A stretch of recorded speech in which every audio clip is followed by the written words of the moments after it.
Hey, Spuddies, Potato McWhiskey here, and welcome to Age of Wonders, Episode 3. We have obliterated the city ruins here. Now, we have the option to dismantle the city ruins. I still think city ruins you should be able to found outposts on, and they should be like ruins dwelling. Like, basically creating an infestation pit that is owned by your faction, and it's like where the ne'er-do-wells appear. It would be great for Shadow, like if this became like a skeleton spawner, and yeah. That's what I think you should be able to do with city ruins. Like, I could click this, create a skeleton printer. It would be a marauder faction that is friendly to me and my allies and would just send random marauder units at my enemies. Just small stacks of tier 1 units or something that they have to fight. But I think that would be kind of cool, is if you could ruins dwell. I am going to go ahead and just dismantle these ruins because they're in my way. Now, in the underground, I am thinking of settling down here. It's not a bad little city. It's not a great little city either. But if I were to settle here, for example, we could get 2 wonders plus a decent amount of underground terrain. So I'm thinking of settling in an underground city somewhere in here, possibly on one of these 2 tiles. So that'll definitely be kind of on the cards. Or well, I say definitely, but it'll be on the cards eventually. But yeah, for sure, I would like to expand my governance. Although, on the other hand, it would be kind of cool to get experience from my heroes faster. The spying shadows would be awesome too, to immediately reveal the full world map. Infinite sensing range. Spying shadows would be sick. I definitely need a lot more Imperium income. Let's kill these guys here. We'll just quickly auto combat. It should be an easy kill. I'll also recruit a skeleton if it gives me the option. We'll clear that. Go step on this and visit that site to get its benefit. We've cleared out this node, and if we pop back up here, that's there. What if we popped up here? That'll be the altar of the ancients. Be an interesting use of Crystallios if we could get it. Then we'll pop up here. Okay, interesting how it all links together. Oh, wow. This is an Umbral Gate within the Umbral Gate network. I'm kind of intrigued and excited by that possibility because it looks like there's a soothing shrine here and it would lead to somewhere where there are potentially loots. Now that's kind of exciting. There's so much potential with the Umbral Abyss, both in terms of gameplay intrigue, in terms of material resources for your faction. I'm going to replace one of the melee units in my tier 2 army over here with a Umbral Juggernaut. Just seems like a fun, kind of interesting unit. And with my Wisp leader, I'm going to go and send him to the Cursed Barrows to see if we can't get control of that. I also kind of wish I could build on these watchtowers, like fortify them, put troops on them to permanently garrison them. I would like to see maybe more ways to permanently garrison things. It would be kind of an interesting choice. We do have cruel weaponry now that we can use, and we can do Forest Awareness. I'm going to launch that. It's only 20 mana each. Oh, hello. We met the Tenebrous Nuir. I could vow to destroy them, or I will make a sacrifice of souls, because I have so many souls. I will make a sacrifice of thralls with these guys too. So it looks like we have revealed a large proportion of the map. We have a lot of knowledge now, thanks to that forest awareness. Basically revealing the map.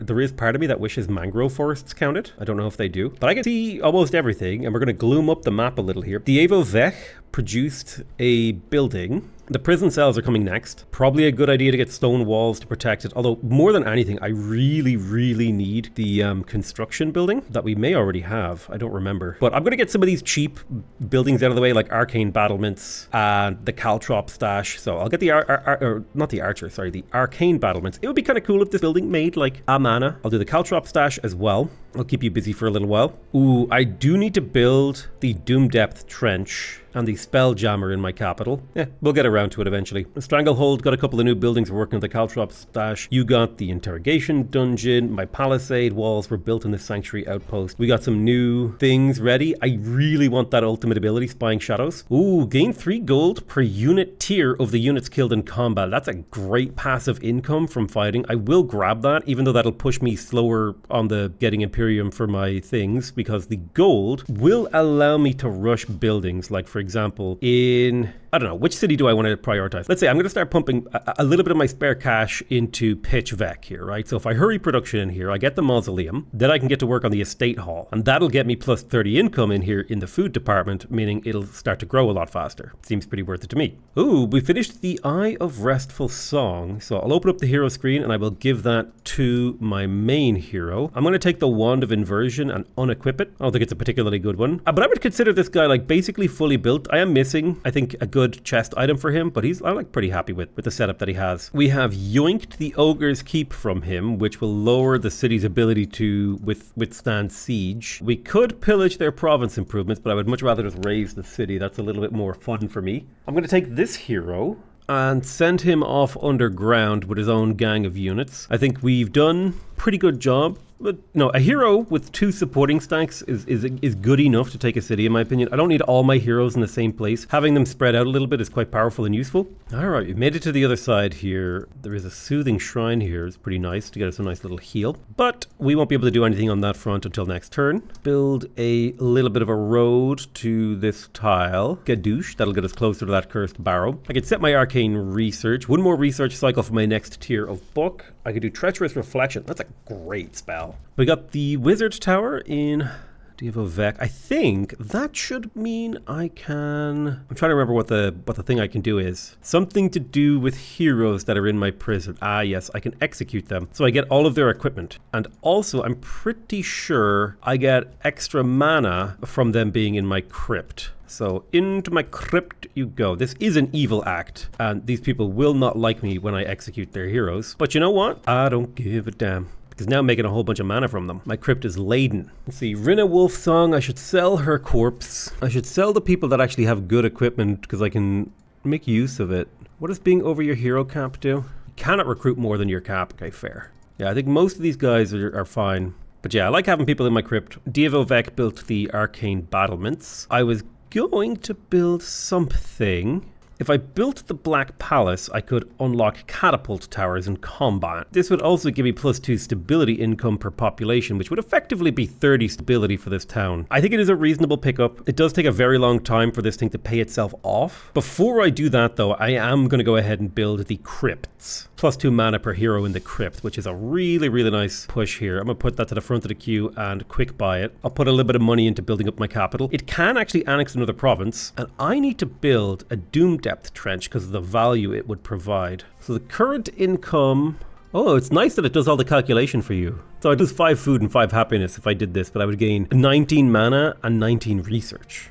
That's pretty damn good. This extends to a radius equal to the city tier, so upgrading the tier of the city would also increase the amount of tiles that will be affected by gloom. So I think what I will do is I'll build a little farm on the water, and then I will build the Doom Depth Trench on top of the farm that's in land. This will cost me 5 food and 5 happiness, but it'll get me 20 mana and 20 science, so boom. Easy choice. Now the Spell Jammer makes enemy spells cost more, but I really don't care that much. Like, cast your spells, bro. Go nuts. Do you know what I mean? So now I can choose a hero. I've got a Chaos hero. Would love a Chaos themed hero. I've got a Trainer. Ooh, all non-hero units would gain more experience. With Beloved here, gives stability. Aggressive Tactician.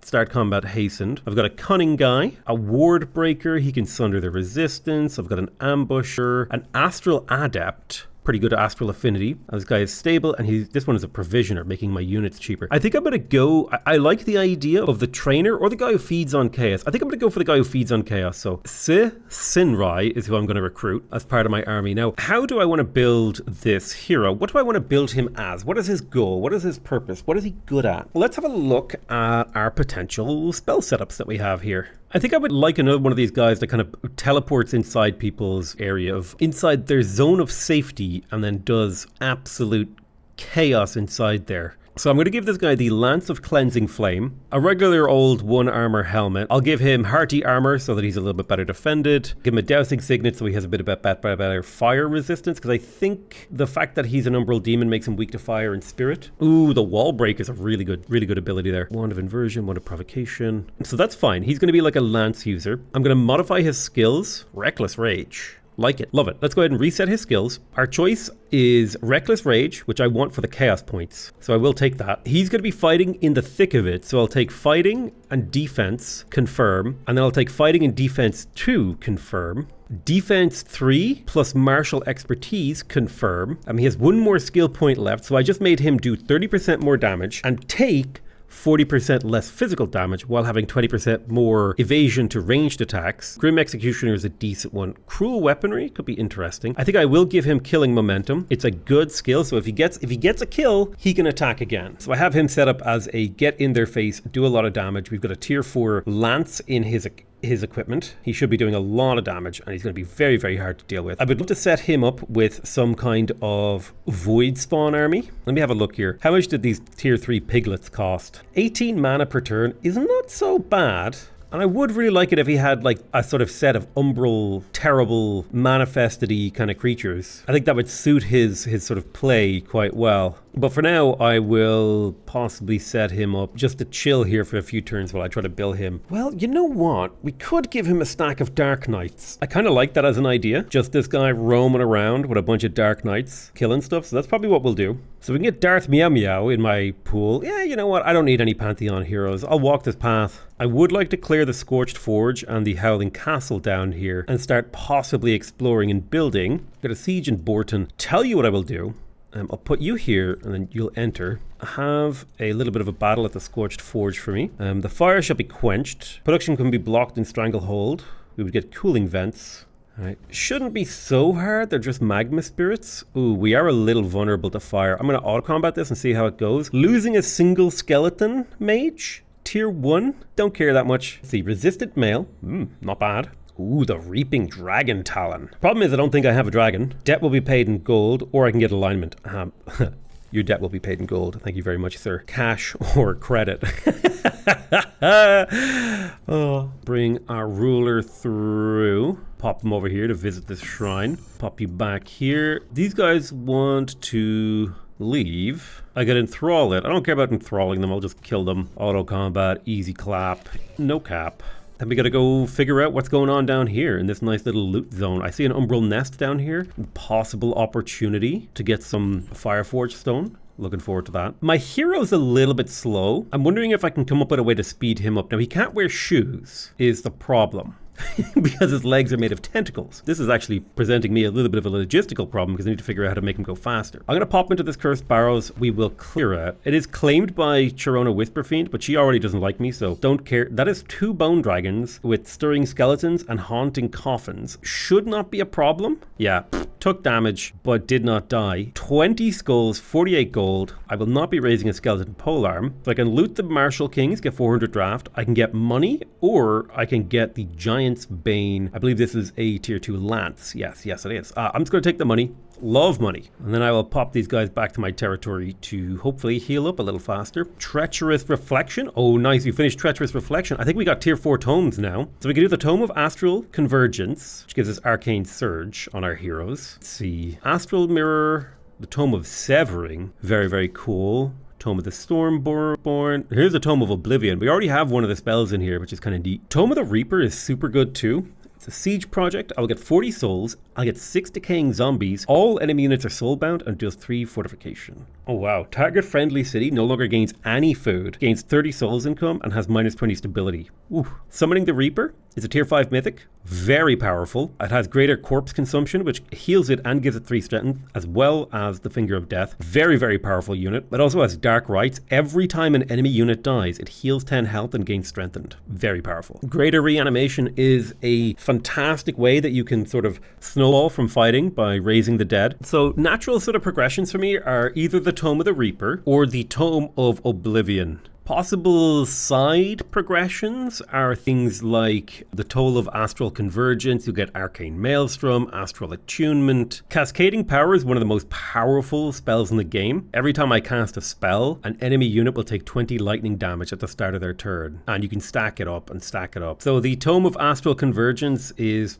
a potentially good way to go. The Tome of the Astral Mirror is good if we wanted to go sort of in a more mimicky direction. One option we could go if we wanted to go in a more economic direction is to pick up the Tome of Teleportation. This would allow me to get Chrono Gates, which are a teleporter type improvement, without having to unlock teleporters here. The Chrono Gate is really good. It's a teleporter. We would also get phase ability on our battle mages and support units, which would allow them to move around the battlefield a little bit easier. The Astral Trade Relay would give us a bunch of extra gold, which is pretty darn nice. Mass Recall is good for getting our units out of trouble, and the Phase Beast is really good. The Tome of Scrying is also great for the guided projectiles. Makes your units ignore the penalties from exterior. For battle mages, support units, and ranged, means our ranged attacks almost always hit. I still think the Tome of Pandemonium would be an amazing addition to our faction. In particularly, the Vessels of Chaos here would be amazing, as would Mass Hysteria, because it infects random negative status effects, and Havoc Magic. Not only would we inflict more random negative effects, we would do more damage to people with negative effects. So it'd be like a 30% damage increase. And the question is, how do we want to get to the Tome of Pandemonium? We could choose Tome of the Horde if we wanted to go more in our heroes are leading tier 1 1 units. Other options, actually, if I come down to the Tome of Faith, so like the Covenant of the Faithful is quite nice. It would give us mana from our vassals. This is if we wanted to maybe go down more of a order, a sort of shadow order direction. Pyromancy is an option. It's quite late into the game, but we could inflict burning and then exploit that burning damage. Another actually pretty decent choice here that we haven't actually talked about is it's a nature tome called the Tome of Evolution. And why this would be a good one is because it would give us the +1 chaos affinity that we need in order to pick up the Tome of Pandemonium, because we're missing 1 Empire chaos affinity. We would get Draconic Vitality on our race, which is +3 hit points per rank, giving us the survivability that we need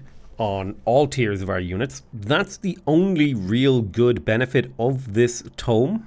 When you compare it to something like the Tome of the Horde, where we have, like, for example, Spawnkin, is just pretty good, right? Just makes your race better. The Mob Camp is a pretty good special province improvement. I don't think it's as good as a Ritual Pyre, because that's just a straight up a Forester that gives you extra mana. There's a really, really nice combo there. So you get the benefit of having built a Forester, but it gives you mana, which is kind of pushing me in the direction of the Tome of Pyromancy, if indeed we are to then go for the Tome of Pandemonium after that. Now, the other question is, do we just straight up go for the Tome of the Reaper and start reanimating like crazy? Or do we go for the Tome of Oblivion and start crushing the minds of our enemies? I kind of prefer the idea of just switching back here and grabbing the Tome of Pyromancy. The spells itself aren't amazing, but at least Fiery Arrows and Searing Blades and the Ritual Pyre are useful. And the Pyromancer is fine, as is the Lesser Magma Spirit. Like, we could find uses for some of the things in here. So I'm going to take the Tome of Pyromancy. It's not a perfect fit for my build, but it does okay. I'm going to research Searing Blades first. It'll take 4 turns, not a big deal. Nilzadum can annex another province. Did we ever get? We did get the Haunted Halls. So next up, we would like to annex the Forbidden Shrine. Go ahead and build another Forester. I don't remember what this place was even needing, but we'll slowly work towards our goal. Dievo Vec, I'm going to pump money into there every turn that I can. As long as I don't dip below 1,000 gold, I'm happy to put money into it. I'm also going to keep recruiting. Well, no, I'm recruiting Dark Knights in here for a reason, right? Yeah. I'm not trying to expand my army too quickly right now. So let's do a quick little scout around here. All right, we can fit not the greatest city in human history down here, but we can fit an okay city down here. Now, if I take this tile, claim all of that, versus if I build the city over here, it can claim all of this, and then 1 circle, 2 circle, 3. It will eventually be able to claim everything down here. If I go there, it's the same story here. 1, 2, 3. Yeah, I have to build it on the north side. Okay, so I'm going to pop over here. I'm going to lay down an outpost. Basically, what I was doing there is calculating how many rings the city is going to have to claim all the tiles down here, because you don't want to leave tiles unclaimed in an underground city because it doesn't feel good. And then eventually Stranglehold might have to make a little bit of space for the city to spill out up through the cavern. But for now, it'll be focused on grabbing all this terrain down here. And more importantly, it'll tell me where enemy armies are. So if I just zoom out here, you can see these red circles are enemy armies. The yellow circles are sort of neutral armies that are standing on top of things. And so now I can see where everything is, which is a huge advantage. In particular, I know for a fact that this guy's only got 1 city left and that there's nothing out here in the water. I do think it would be neat if there was like just 1 island out here on a coastal map, but just like a mountain island, just to make it so it's not this like flat blank thing. Just put like a little mountain island out here, maybe like a little reef, just something. Make it uninhabitable unless you invest a lot of mana into it, like, because you got to flatten the mountain and then you got to do this and blah blah blah. That's my hot take anyway. This connects to Niwer, which is honestly kind of nice that we connect up to these guys and say hi. 3 more turns for Borton to be finished being under siege. And there's a lot of loot down here that we need to go collapse upon. Oh wow, lots of Umbral Tyrants for us to slay. Yas, Queen, slay. Hopefully this will be an easy clear of this stack. Lovely, barely even took damage. And I can raise a Skeleton Polearm unit to refill my stack. And this would give my army fast movement. Why, yes, I would like that. I think I'll focus on clearing this Umbral Nest. Okay, we can produce merchandise in Stranglehold. Might be good for us to upgrade it to a stronghold. We are missing some important upgrades like the Ritual Pyre. I'll plop the Ritual Pyre down here on top of this Forester. I lose 2 food and 3 production, but I gain 10 mana per turn, so that's a good use of that. And the Doom Depth Trench I could put here. I lose 5 production, but I gain 19 mana and 19 research, and that's fine. Take a little bit of a while for it to build this. My Sanctuary Outpost has its stone walls now, so it'll take a couple turns to rip down. It won't just get ripped down easy. Ooh, and we can recruit a whole bunch of Umbral units. Well, I would love to get an Umbral Tyrant in my army. Now, he will cost me 7 Imperium per turn, so I'm going to grab that Umbral Tyrant and an Abductor. I want both. Perhaps I could also recruit a Umbral Juggernaut. Nah, I'll just recruit the Umbral Tyrant, recruit him to my Throne City 2 turns from now, and I'll sort of put him into my hero stack where we can have the amazing tier 5 army plus the mythic leader ability. I'm slowly building up that tier 5 army. Oh wow, a Marauder Guard has struck us while we were sort of in a defensive posture in our territory. Now we're up against a Mimic and a Lost Wizard, so I'm gonna have to fight this manually. I'm gonna have to make pretty judicious use of summoning. So I think the best use of summoning here is to conjure tentacles behind our enemies so they can get whipped around. Now you do have a resurrection spell. I'm going to spread my wisps out because I know for a fact that Lost Wizard can do some crazy, crazy stuff. I'll set some terrain on fire out here. We'll see how they react to that tentacle. He did a disease spell. I need to do an arcane restoration to get these guys' health back up. Next turn we'll add another tentacle. I'm just going to set some more terrain on fire. Okay, he cast a lightning storm. We'll take 27 damage some here from someone. I am going to cast a tentacle on this Mage Bane. Bang, bam, bam. That'll keep him busy. I'll step forward with my leader, lightning blast this guy to weaken him. Step forward here, you have a 75% chance of hitting. That's 2 weakens. Lovely. Push you forward as well. 1 potential weaken. I'll put you over here. 2 shots. Potential burning. So even if he gets forward here, he does basically no damage to us. Playing it safe to see how they do. He copied my guy, Ceaseless Cacophony. He summoned a dude. I'm having health issues. I'm going to conjure an Astral Keeper for myself right here. I'm going to use him to block a tile in front of my hero and heal him. Who am I cosmic bolting? It would be good if we could weaken this Astral Wisp, and then if I could Flame Strike to get the kill. Now, if you step back, he's a chance to get stunned. Amazing, it worked. Now you can sunder his resistance. And now you can fall back to the back of my line and give warding defense mode to all my dudes. So what's coming up next? A little bit of burning, a little bit of zapping. Nice, he went for it. He took the bait and is killing this guy who should trigger a heal when he dies. So that's the power of the Astral Keeper, is that I can make him face away from my army and he becomes a juicy target for my enemies. But when he dies, he triggers a heal. I need to get rid of this Astral Siphoner here. I'm going to hit him with Astral Wisp damage to lower his resistance, and then I'll hit him again. Move this Wisp to the right and try once again. There we go. Okay, that's him dead. I'm going to smash this guy with bolts of fire. You're going to do the fortification health to make us resistance to magic damage. That warding really helps. Seriously. Yeah, they're taking the bait and they're killing him. Here's the best part. I'm going to move him 1 tile to the right so that he hits everyone and just kill him anyway, giving us a 25% AoE heal. And now, when I do the Death Dark Ritual, I will summon 3 decaying zombies from the corpses that were there, which is just chef's kiss. Let's firebolt you. I'm going to get a tentacle on the Lost Wizard over here to try and just do a little bit of damage on him and give him something to target. This Wisp is a little hurt. I need to focus fire this Magma Spirit, mainly just to inflict weakened and a little bit of sundered resistance. Let's get this Wisp forward and do a similar sort of blap blap. He is very weakened. I'll step forward 2 tiles with you. I could weaken him more, or I could kill this Mage Bane. I think the Mage Bane, if it dies, makes my life a lot easier. And I will shoot twice with this Wisp. Nope, never mind, only once. And I missed. Ooh, big AoE hurts, but that's actually fine, because these are all kind of units we don't care about dying. They're my decaying zombies that exist to basically clog up the battlefield. That's really what a decaying zombie is for. I'm going to spawn another tentacle here. Try and hurt this guy a little. Let's get the Arcane Siphoner dealt with. I'll hit him with big damage. I'll also hit him with a Astral Wisp because he's weak to lightning. You're a little hurt back here, so I'm gonna pull you back, put you into a defense mode. I'll put my hero over here on the right and fortify to protect these 2 wisps from damage because they're my vulnerable wisps. This guy's resistant to fire, and this guy needs to move to do damage to me, so I'll force him to move. It's the right move, I think. He does a little bit of damage to this guy, but that's okay. I'll get myself another tentacle over here to just beat this guy's booty. We need to deal with you, so let's do it. Can we get rid of him? I think we can. Perfect. The Mimic comes back. Now, in theory, I think we can kill him right now.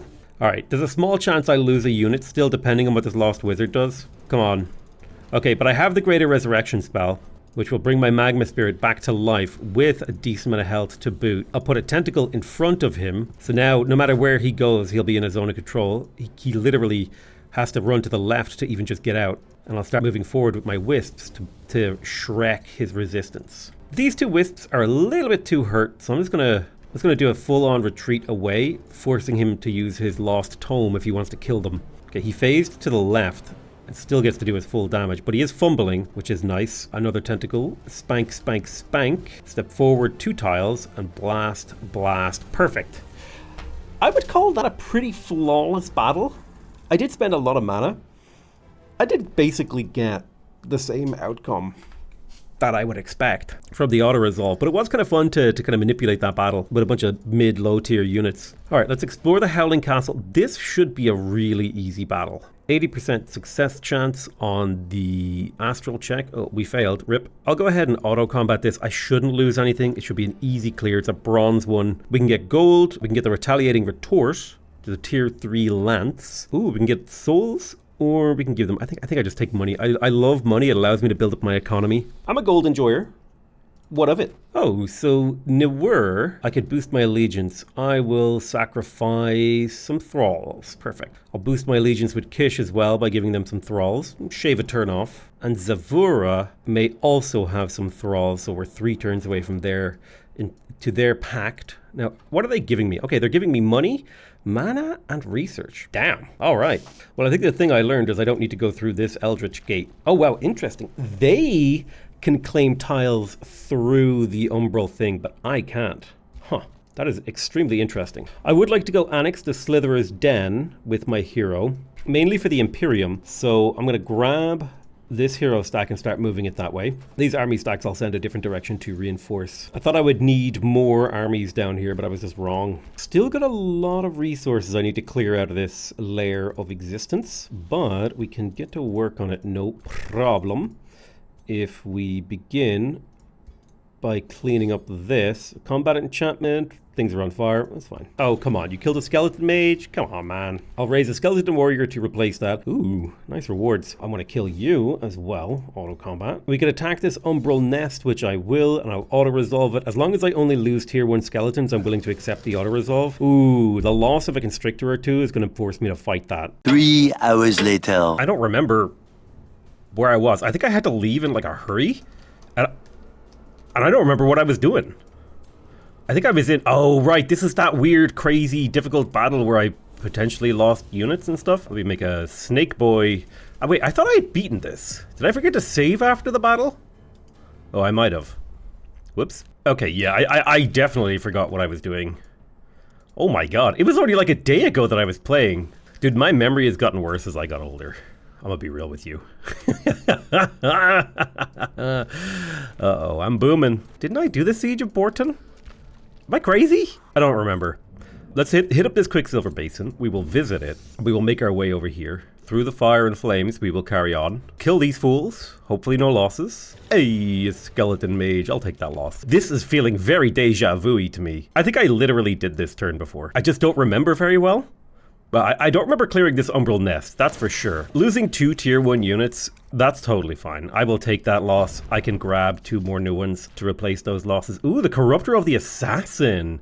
Splitterling Infection. Units killed with this in weapon transform into Splitterlings until the end of the battle. That is, holy crap, that's insanely powerful. A small amount of research too. Let's go ahead and make that Sanctuary Outpost. Sanctuary Outposts are sick because they, let me abort that.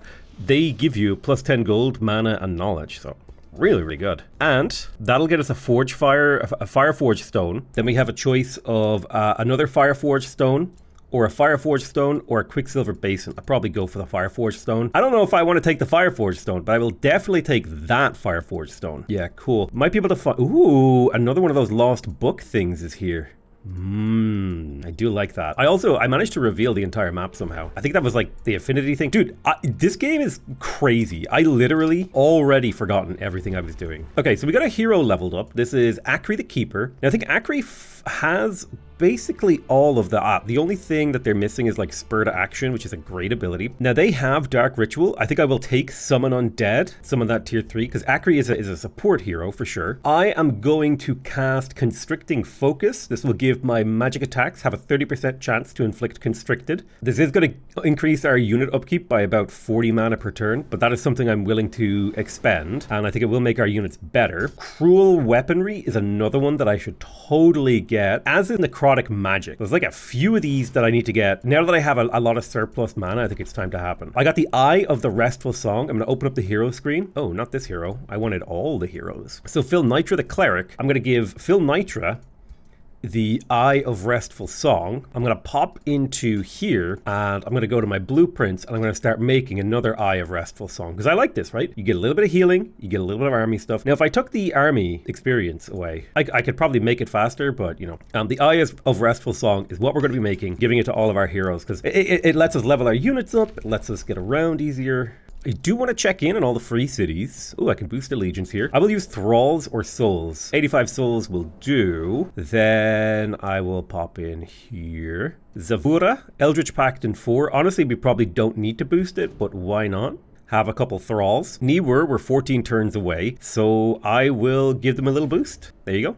A few more souls. That'll take us down to 13 turns. We speed that up ever so slightly. We got plenty of souls. We got plenty of thralls. I can go ahead and end my turn now. Let's go ahead and cast Necrotic Magic. This is also going to cost for a 40 mana upkeep. So my units are getting expensive, so I want to be a little bit careful about how many I get, and I want to start getting higher tier units and avoiding tier 1. So I'm probably not going to keep replacing tier 1 units. Instead, I'm going to focus more towards getting higher tier, because their average upkeep cost will even out. And the way that I can demonstrate this is if I remember where my main hero is, right? So if we come in here and we take a look at this Warlock, 8 gold, 6 mana. And then I were to grab a Skeleton Mage, right? It's 0 gold, 10 mana. Or let's use a Pursuer instead. 8 gold, 2 mana. So you can kind of see the power per slot in my army is higher for higher tier units. So I'm going to start pushing towards the direction of not recruiting skeletons anymore, and instead focus just a little bit more on higher tier units. We'll go ahead and auto combat this. As long as I'm not losing tier 2 units, I don't mind.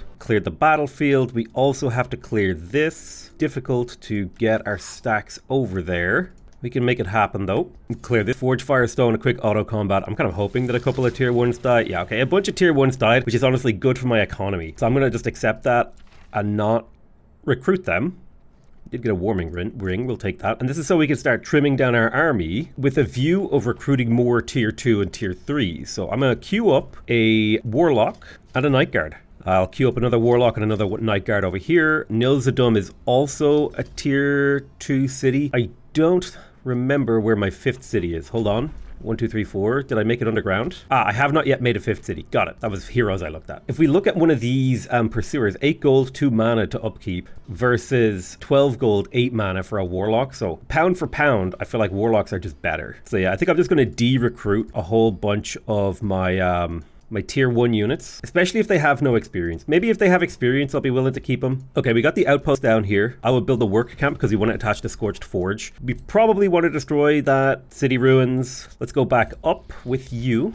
I need to kind of decide. I probably take you to the war. Oh, hello. We got a war over there. Yes, yes, yes, yes. We'll leave things as they are. Oh, hello. We got an Umbral Tyrant. I'm going to send this Umbral Tyrant to my sovereign. He'll make his way there. He'll figure out the fastest way to get there. That's really cool. Looking forward to the Umbral Tyrant. Let's see. Direcaster. It would be nice to get the Direcaster because it is technically a battle mage unit, which means it's a tier 4 unit that will benefit from all my spells. So, do you know what? I am going to go ahead and recruit the Direcaster to my throne city. It's an expensive unit, but it has a lot of power in it. Now, Nilzadum isn't building anything right now, and I think I would like to get the experimentation chamber. That's 8 gold per turn when it's finished. Pitch Vec is also not building anything. I will grab the experimentation chambers for gold in here. Speaking of gold, now I wanted the, what was it again? The Masonic Hall. So I need a 3rd farm. So I'll get the 3rd farm, and then that will allow me to build the Masonic Hall boosted, and that will get the city the production that it needs. But you also built the estate hall, so you should be growing pretty quickly. We got the archer battlements in here and a dark knight. Ooh. Devo Vec has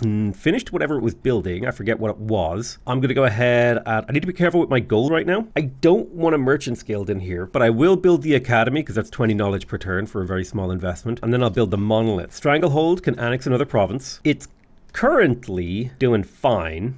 It might be good for me to get another forester or another quarry in here. I tell you what, I will get another quarry on this pasture over here. That'll get the city a little bit of production, a little bit of food, all that stuff, all the good stuff. Now my sovereign has leveled up, so we could get a better Eldritch phase, which isn't a bad ability. It's a range 6, cooldown 2. His current one is range 4, cooldown 2. So this is quite a bit better for repositioning. So I will take that because it's a good spell. All right, I embody malignance, my insatiable ambition. So I can lose some sold. I gain a necromancer. The necromancer levels up twice, and I also level up. This way I can block draft in Diego Vec for 6 turns. One of my heroes levels up twice, and I level up. I would gain 2 levels, and one of my heroes is put into the crypt. I'm going to block draft in Diego Vec. That's totally fine to get like 3 levels out of my units for blocking draft when I don't need units right now. But that means we're 1 level away from getting signature ability 16. Eldritch rituals, quickening ritual. I do like the idea of getting both of these and just having all of the Eldritch sovereign abilities. So now we can convert thralls into knowledge, which is a really cool ability. I'm going to grab cruel weaponry and I will enchant all of my units. It'll cost me 33 mana per turn, but basically they'll do more damage when units have low morale, which helps us snowball. Perfect. And then when it comes to other spells, ooh, I do like the Umbral Incursion. That's a cool thing, but I'm going to abort that, and instead I'm going to cast Searing Blades. That'll add +4 fire damage to my attacks and extra damage against burning units, so we'll add a little bit of chaos damage to our situation here. All right, I'll activate Road Walking. Oh, that's a cliff, so we can't get up there. So the best thing I can do is build a road to this. This is a battlefield with draft. Go step on that. I will get this unit to make a road here, then here, then here. Sort of trying to get it to merge up a little bit.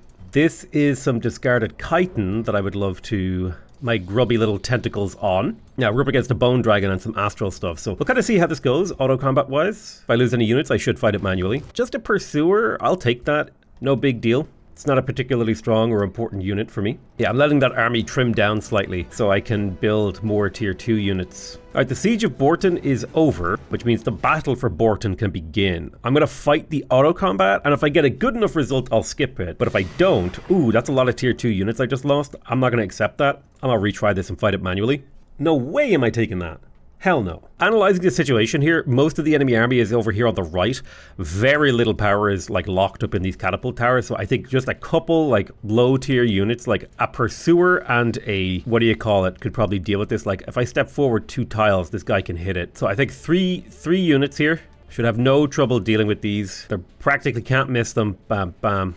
Yeah, they're already kind of basically dealt with. I'll shoot this guy to weaken him and misfortune him. All right, so let's take a look at the battle situation on the right here. I've got my hero who's an incredibly good teleporting assassin murderer. So let me have a look at the Crypt Blade. Crypt Blade would do 11 damage, and if I get the kill, it would get me a decaying zombie. So I need to get this guy down to a lower health pool. Annoyingly, he's not in range for a Sundering Curse. He's literally just out of range, so I'll Sundering Curse. I'm going to do a Treacherous Reflection of a Berserker, which is basically me having summoned a tier 3 unit. It did cost a decent amount of mana though. Okay, they got some young obsidian dragons. Thankfully, I do have Spearman. He does have a tail swipe, but if I step forward twice with this skeleton mage, if I look at this guy, he would do 14 damage per strike. If I hit him with the skeleton mage and he gets weakened, now he would only do 12 damage. So we've already brought his total DPS down to a more manageable level. And if we poke with our spears, that's pretty darn good. Now, if I were to attack here, so you need to defend, because if you get shot, it would be devastating. These spearmen are not very good at defending themselves. I am going to go ahead and do a Sundering Curse on this hero. The heroes are the most dangerous. Really tempting to teleport in on top of this guy. 27 damage. I think we can make that work. If we step forward enough, we can soften this guy up, inflicting weakening, which will make my hero potentially get the kill. Come on now. All right, I'll bring my hero up. Now he will do 27 damage. If I Crypt Blade and then attack, we get the kill. Boom. Kill as secured. He gets killing momentum. I teleport him to here. Blink. And then he does a Whirlwind Strike, wrecking everyone in this area. That was nice. Now that was a lot of damage. So if I step forward 2 tiles with you, definitely want to get weakened on these dragons. Now he's constricted, so he actually, as long as I don't have a unit in melee, which I've already messed that up, it should be fine. I'm going to poke forward with my skeleton polearm. I might pull this dragon out to isolate them. Yeah, let's see if we can pull the dragon. Perfect. And now we can get our spearmen up on him. I'm wondering if I can pull that support unit down as well. 73%. Perfect. So we pulled him down to somewhere where he's going to be useless. He won't be able to use his ability. We'll poke him, and then we'll poke him. I may lose a unit here. I don't mind. I may have played really badly. Whew. Well, that hero is taking damage. To be fair, though, that was our plan, was that hero to get in there and take damage, kind of. Now, I could give that hero retaliating growths, and I think I will. I will assassinate this dragon. That will get him his movement back. You charge that. That's a wrap. You rush over here, shoot this tower to kill it.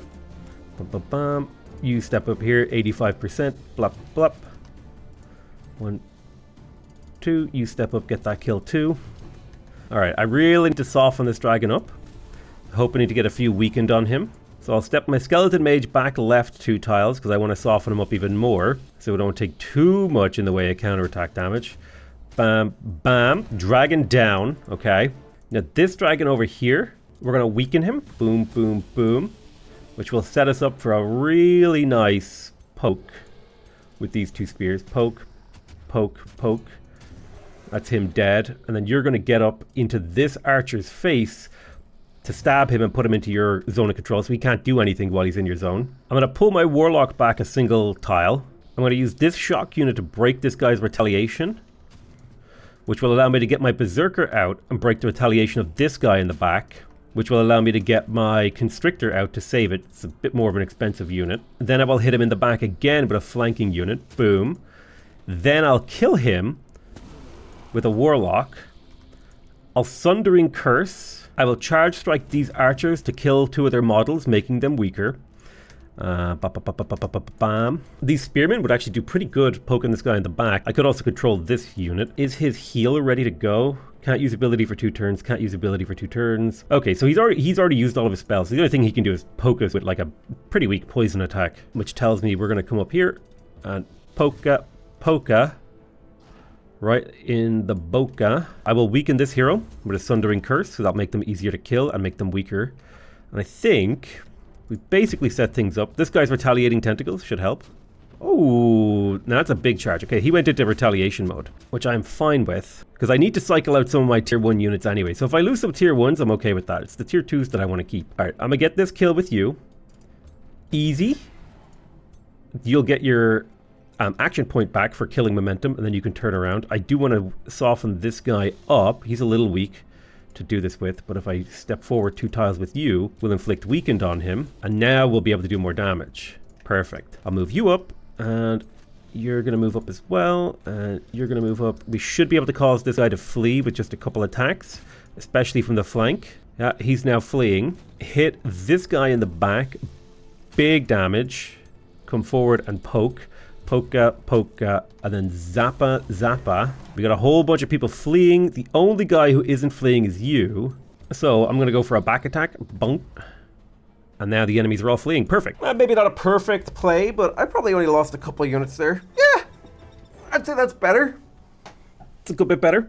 36 souls, 100 gold, 450 research, a couple thralls. I'm not going to recruit any of these unless one of them is of my faction, which I don't think they were, but that's Borton Conquered, which means Logar Ship Scourge has been sent back to the Astral Void. Now, we can lose gold to gain Imperium, we can gain a bunch of food, we can gain alignment, but I think we'll spend the gold to get Imperium. Imperium is a resource that can be difficult to get, but we have defeated another player, which should allow us to potentially settle where he died. Ooh, the Golden Gate. Excited for that. Yeah, would love to get the Golden Gate. It's not a bad spot for a city. I think raising it for money is the play.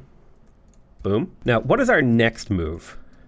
That's the real question. Who is next? And what is our victory condition? That's another really good question. In terms of a military victory, we need to defeat 3 more rulers to kind of finish that out. In terms of an expansion victory, we need to occupy more provinces and build the beacons of unity. For a magic victory, we need to bind 2 gold ancient wonders, and for a score victory, we got 75 turns remaining. I reckon we're on track for a nice military victory here, so I think that's how we're going to go. Now, who is the most powerful? Alethkar Draconis is the most powerful sort of runner-up faction that I need to work on, which tells me I should probably go for him next. Let's have a look at our chaos. Let's see. Heroes gaining experience faster, would love that. I think I'm going to go for another expanded governance first before I push any further in that direction. Yeah, I'm going to begin selling, I'm going to begin disbanding a bunch of my troops as I sort of tier up my armies. I'm going to need a lot of draft to do this, but I think disbanding all of these, it gives me a lot of flexibility, and I can always quickly redraft skeletons after battles if I'm ever having a military emergency. These guys are exalted and they're led by a leader who helps undead, so until I get units to replace these, I think this is fine. I could probably use a second necromancer in this guy's stack, maybe. Malzar the Glorious definitely needs another constrictor. I'm going to pop into Diego Vec and I will start the construction. Oh, Diego, what do you got here? Okay, you got 2 Dark Knights, you got a Constrictor. I will send that down to here. I think I wanted this guy to have a full stack of Dark Knights to like really sail home the whole like, I am the Dark Knight. I'm going to take Inspiring Leader here to make his units cheaper to maintain. Now, they have Reckless Rage, and Whirlwind Strike. So I'm going to take Demon Step so that he can teleport somewhere, and then Whirlwind Strike, which I think is a really nice sort of chaotic way of playing. We definitely need to get this guy some more armor. Let's go for Searing Weapons is cool. Cruel Weaponry is cool. Grim Executioner is kind of cool to get that crit strike. It allows him to snowball in a battle. First Strike is very difficult to deal with when a hero has a charge strike ability that can like, especially with Retaliator. So I'm going to give him Sentinel for First Strike, especially if he has a weapon that has plus 50% retaliation attack. I'll queue up 2 more Dark Knights. I probably need 3. It'll take a while because recruitment is blocked in here. This stack I don't need to change because the Astral Wisp was kind of part of the play. Ooh, nice. We finished researching Searing Blades. Love to see that. Corrupted Boon will lose all positive effects. We could also summon Banshees. They're nice tier 3. In particular, it could be really good to fill my undead stack with Banshees. I'd go for just the morale nuke. The turn 1 morale nuke is actually a really sick play. So I'm going to recruit the Banshee, and I think what I will probably do is slowly convert this army over to being like a Banshee stack. This guy has the Unholy Leader. The Banshee stack is sick, so I'm hoping I can show that off to you guys eventually. My Sanctuary Outpost is built. I'm going to expand it. Honestly, we're going to get 3 Forge Firestone or Fireforge Stone here, which is sick. Pitchvec finished the gold building. Fireforge Stone has been acquired, so that's the first part of the Rings of Binding. Units cost less draft now, so we recruit units faster thanks to the Fireforge Stone. So I'm going to have a look through all the heroes I've killed to see if any of them are equipped with like some really nice equipment that I could steal by selling off their bodies. Nope, as far as I can tell, they all just have random crappy items. Now I could animate these guys, but it's not part of the play. Okay, my Umbral Tyrant is still making his way over to my Sovereign here. And my Sovereign, I will get the support stack to go visit the Watchtower. Awesome. I do wish that the Road Builder kind of respected the fact that you can't build roads over mountains because it requires like a little bit too much micromanagement for my taste. Let's clear this Forgotten Tome. Shouldn't be hard. Lost a skeleton. Cool. I'll raise an extra skeleton. Oh, fight for power. 2 fiend units of the same tier in the target army fight each other. One dies and the other transforms into a fiend with a tier 1 level higher than before. Now that is cool. I'm expecting there to be a camp somewhere over here on the left so that I can build another sanctuary. Ooh, I got the Direcaster. So what does the Direcaster actually do? We've got Crushing Isolation. It's a 4-range magical attack. It loses 3 frost damage for each enemy adjacent to the target. Okay, so it's an attack that's good for attacking people on their own. We've got Hysteria Storm, which is a 3-point, always hits 4 range of 1 hex radius, 60% chance of displacing and inflicting insanity. And we've got Curse of Exile. Target enemy unit is inflicted with Umbran Exile. This unit sustains 30 frost damage. Damage is halved if there's an adjacent unit. That is pretty cool. I'm going to bring the Direcaster to my Sovereign as well. Whoops, I accidentally sent that whole stack there. That was not what I meant to do. Just the Direcaster needs to go there. Oh, nice. We researched Banshees. I'm going to cast Searing Blades. It's going to cost me 30 mana per turn to upkeep. Perfect. I'm also going to start summoning Banshees to make Banshee stack over here. And I'll probably just chill over here for a turn or two while we figure out what we want to do with the rest of our time. Ooh, we've got some Ashen Ruins in here that we can claim. So probably going to be a Beacon of Light. Yeah, love it. Okay, so once we get the Beacon of Light, we can either take the Void Stones plus the Mana Node or the Mana Node plus the Ashen Ruins. I think I would go for the Ashen Ruins here because that +5 Imperium is really powerful. Diego Vec has finished its construction queue. I'm going to tell the city to, well, I don't want to spend too much money. Ooh, I do like building up the blacksmith though. That is boosted, so I'll grab the armory. That'll give me a little bit of draft when the city's done being draft blocked. We finished researching Summon Banshee. Let's go ahead and select a new research. I'm going to shuffle because I don't need a Pyromancer. I already have a tier 2 battle mage unit. I guess you could make the argument that being able to inflict burning would be kind of nice. But I'm going to go ahead and shuffle, and I will shuffle one more time. Got Immolate, Ignite, so this is a single target DPS spell. Immolate is an AoE DPS spell. Fine, I guess I'll just research the Pyromancer because it has potential as a unit. We got the Experimentation Chambers in Nilzadoom. I would like to build the Underground Laboratory because again, that's called gold income right there. So if I get another farm in this city, on this pasture, the city will grow faster and that will boost the Underground Laboratory, making it only 70 gold. Yeah, boosting reduces its cost by 30% in terms of gold and production. We'll get that Underground Laboratory. We've completed a full collection of Void Ink. So, Umbral Dwellings with an Eldritch Pact will give us more knowledge, and Vassals will grant plus 10 knowledge. So that's amazing. We should get basically all of the Umbral Dwellings under our finger. I'm going to go ahead and expand my governance. Zavura has initiated an Eldritch Pact with us, which is increasing our research and our mana by a huge amount. Love it. Wait, can I actually fight you? No, I cannot. But I can make my way to start clearing out some of this stuff to the left. Umbral Tyrant is almost ready here to join now. He's going to cost us a lot of upkeep, but if I can get him into the army with my Sovereign, he should cost us slightly less. Did I ever get that ability that makes units cheaper to maintain? I probably did. I don't know if it affects tier 5 units. Hopefully it would. It would kind of suck if it didn't. Like as in, not that the game is bad or anything. It would feel bad is what I mean when I say it would suck. Because my expectation was not met. Ooh, I'm going to send this stack to go capture that blighted tree. I think it's time we finally got around to that. Okay, so we built a work camp down here. Let's grab that Scorched Forge. That's going to give us 15 draft, 10 gold, and 5 Imperium. The draft isn't relevant because this isn't a city yet, but everything else will be. Do I want to settle the underground city first? It's kind of tempting, honestly. And so I may, but I'll get started on the palisade walls just to keep it busy for a while. A sanctuary outpost up here, built a sanctuary expansion. I'm going to build the Fireforge stone one and then immediately pay the money to expand this sanctuary again.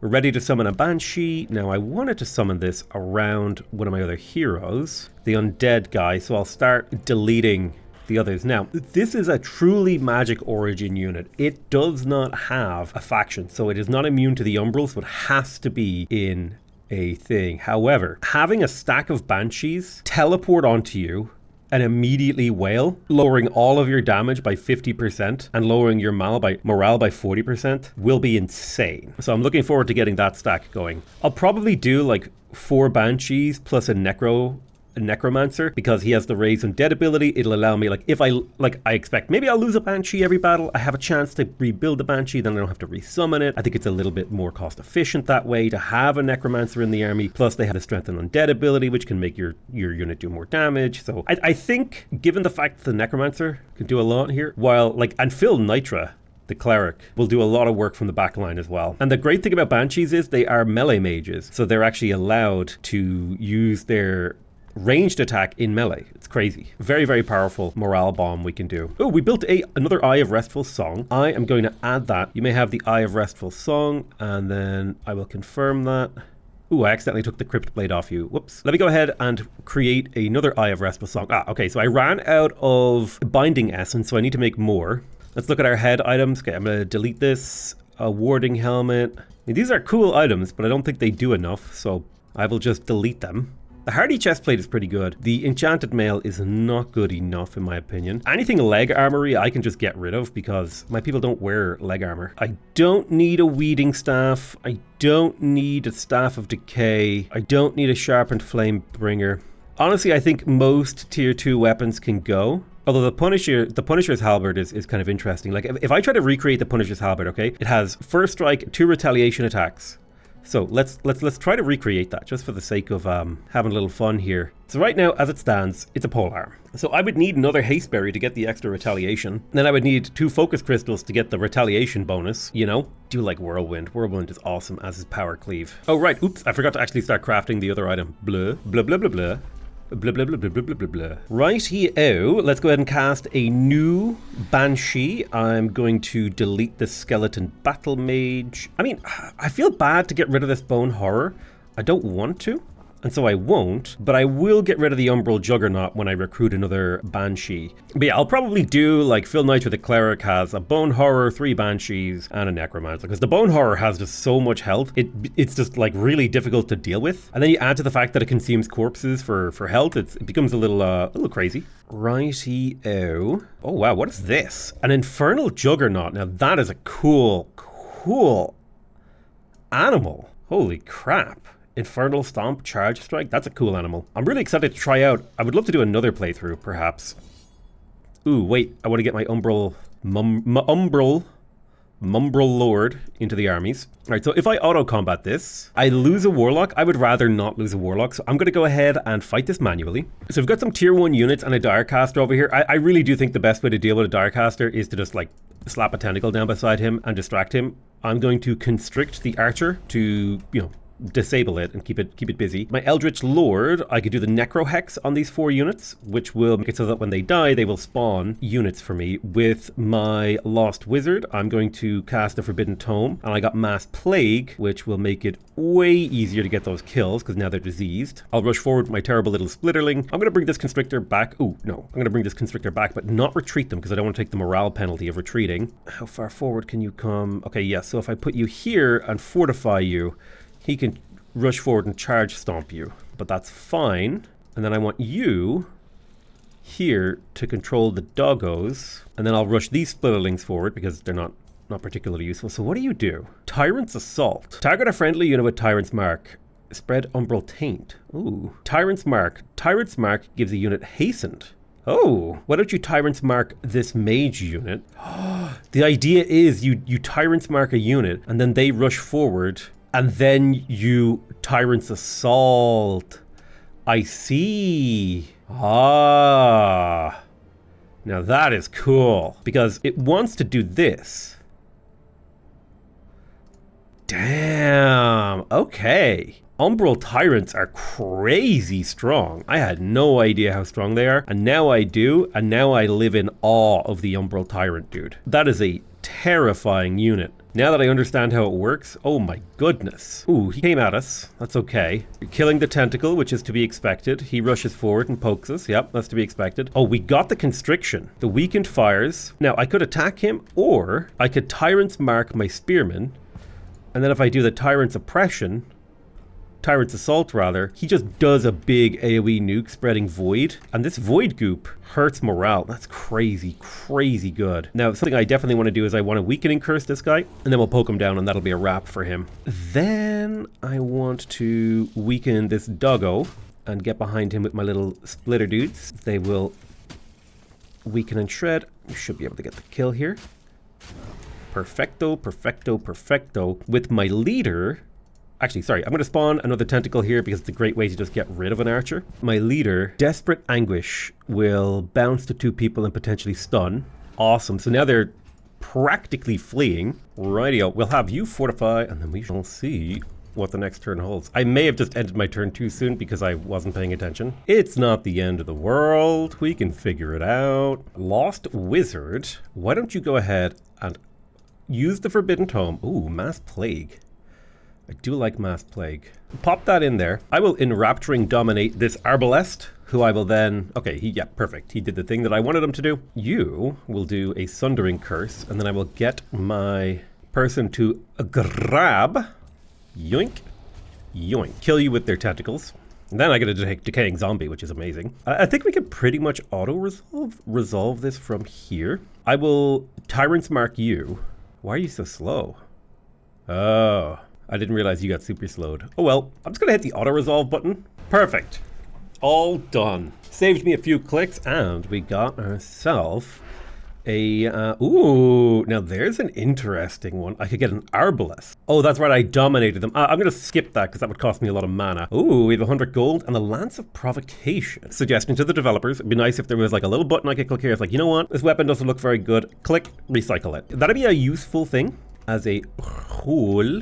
Yes, now that this guy has the Eye of Restful Song, his units in this army will always heal 5 HP, which is great. It means my armies will sort of have a higher base health going into battles, and I don't really have a whole lot of ways to heal them, so I am quite grateful for that. Dievovec produced a blacksmith for me. We have plenty of gold in the bank. I would like to get the Black Palace because that's going to give me a lot of stability for this city. 30 stability, in fact, plus catapult towers, which is really nice. And the 10 gold and the 10 gold in the province annex range. So I'll go for the Black Palace here and see what we can do. Stranglehold.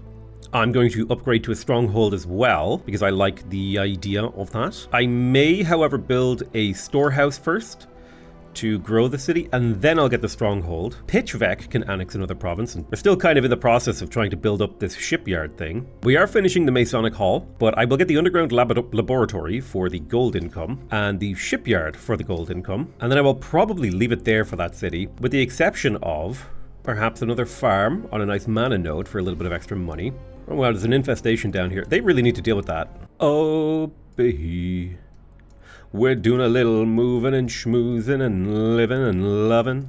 We're making our way over here. Oh, wow. They have like a focused gaze enchantment? That's kind of cool. They get extra range. I'll just go ahead and auto-combat that and see how it goes. I lost a constrictor. I will not accept that. I want my constrictors to live. Also, bonus, it's beer o'clock.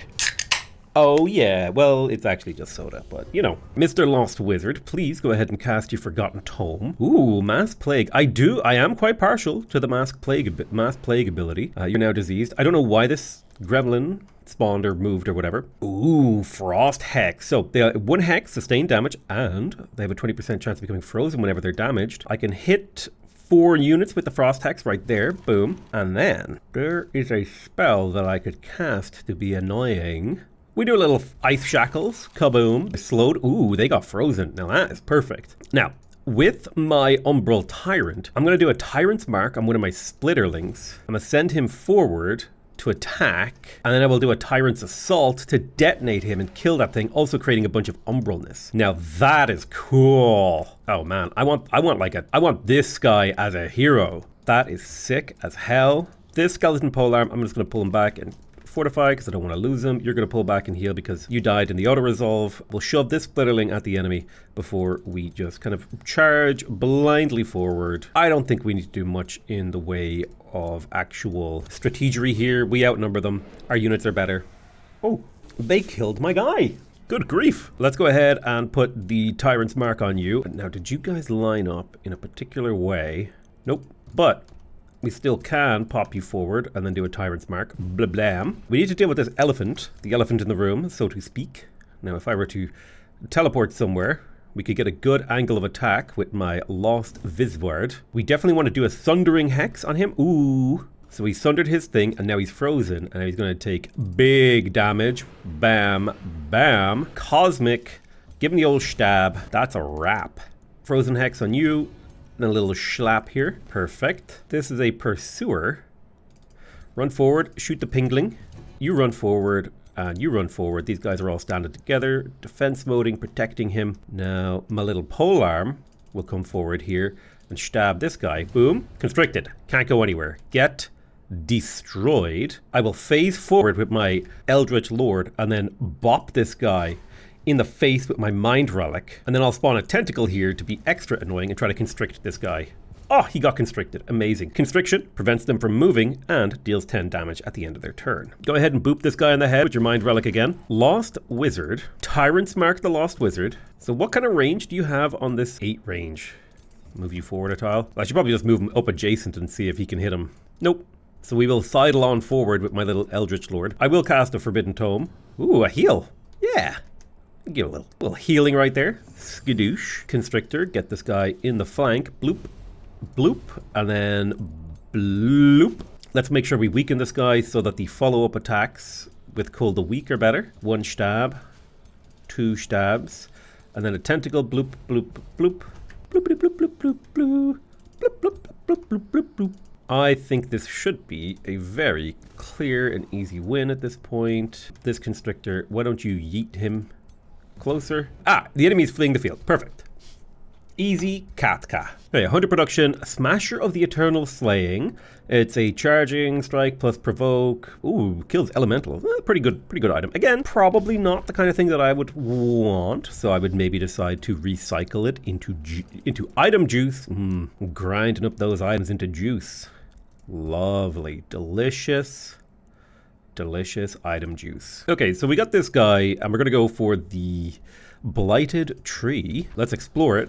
Now, we got a horned god in here, so I will block growth in pitch vec. You know what? I don't think I need that. I think I should be able to take this on. Oh my god, that's 2 horned gods. Okay, this is going to be tough. If I auto-combat this, how does it come out? Well, actually, we annihilate them. So, never mind. Easy clap. Thank you for the blighted tree. Ooh, I can get the green lance. Has a really good chance to inflict poison. It does a lot of damage. It's a tier 3 lance. I can get a thunderbird, or I can get a spring fairy and a winter fairy. I don't have a whole lot of support units, nor do I have a lot of bonuses for support units, so I'm gonna just take the green lance. More importantly though, pitch vec, I will boost the population here so we can annex the world tree. Look at that income: 15 food, 15 production, 2 mana, 2 research, and 5 imperium.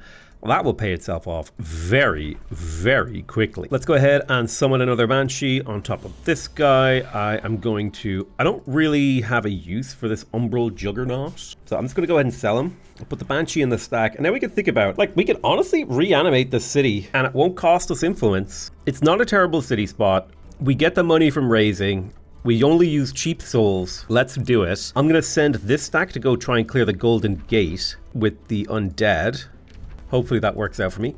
Ooh, Stranglehold isn't building anything anymore. I am kind of interested in the idea of getting a few pyromancers. Like, if you compare them to a warlock, they're pretty similar in almost every category. The pyromancer is a little bit more expensive mana-wise, but it does diversify what I can do. Pyromancers don't sunder, but they do inflict burning. And having the ability to inflict burning is useful when your melee units, they do extra damage against foes that are burning. So I'm actually thinking that instead of going full Dark Knight, like 1 or 2 pyromancers in support might actually be the play for my Dark Knights. Well, the thing is, how fast is the pyromancer? It's 40 versus the Night Guard being 40. Then wait, why is this stack 48? And why did you say 48? Huh, advanced logistics. Okay.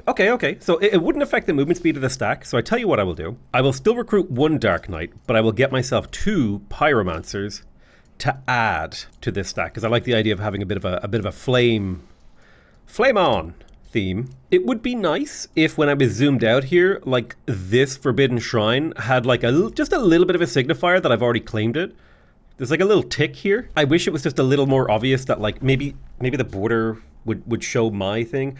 Also, I wish the borders in between tiles were a little bit softer when it was inside a city, and then they were a little bit thicker when it was between cities. Like you could see here, if I click here, you could see very clearly there's kind of a border between the 2 cities, and then softer borders. I wish this was also reflective in this kind of slightly more zoomed out map, because it's kind of hard to tell which city owns which pieces of the land, you know what I mean? Now there's some Arcanium ore and an Altar of the Ancients down here. I would love to get control of that. So I'm going to grab my Wisp stack and start moving them over there for the specific purpose of getting down in here, claiming the Altar of the Ancients, building a outpost on this tile to get the Arcanium ore, and honestly just generally getting more control over the map. I would like to see some more stuff doable with outposts. I find it frustrating that they can only claim one thing. Corrupted Boon, Summon Gremlin, or Wayfinder. I'm going to take Corrupted Boon. That seems like a more fun spell. I got the Masonic Hall in Pitch Vec and a Warlock.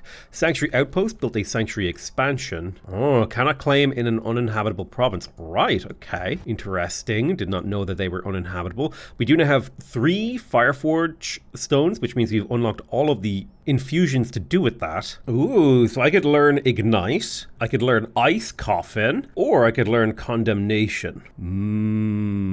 I do like the idea of getting hold of the Ignite spell. Sharona Whisper Friend has claimed a province, so I have grievances with her. All right, we're going to try out the Golden Gate, so let's have a look at what goes on in here. Spawn first wave. A wave of 2 additional defending units will come. Let's have a look. We've got the second wave and a third wave.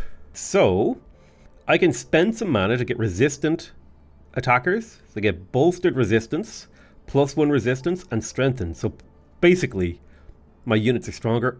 I will spend that mana because we're up against a Lost Wizard, a Mage Bane, an Inquisitor, and God knows what else. This is a hard one. Now, if I auto-combat this, I am curious. Wow, we just completely annihilate them. Yep.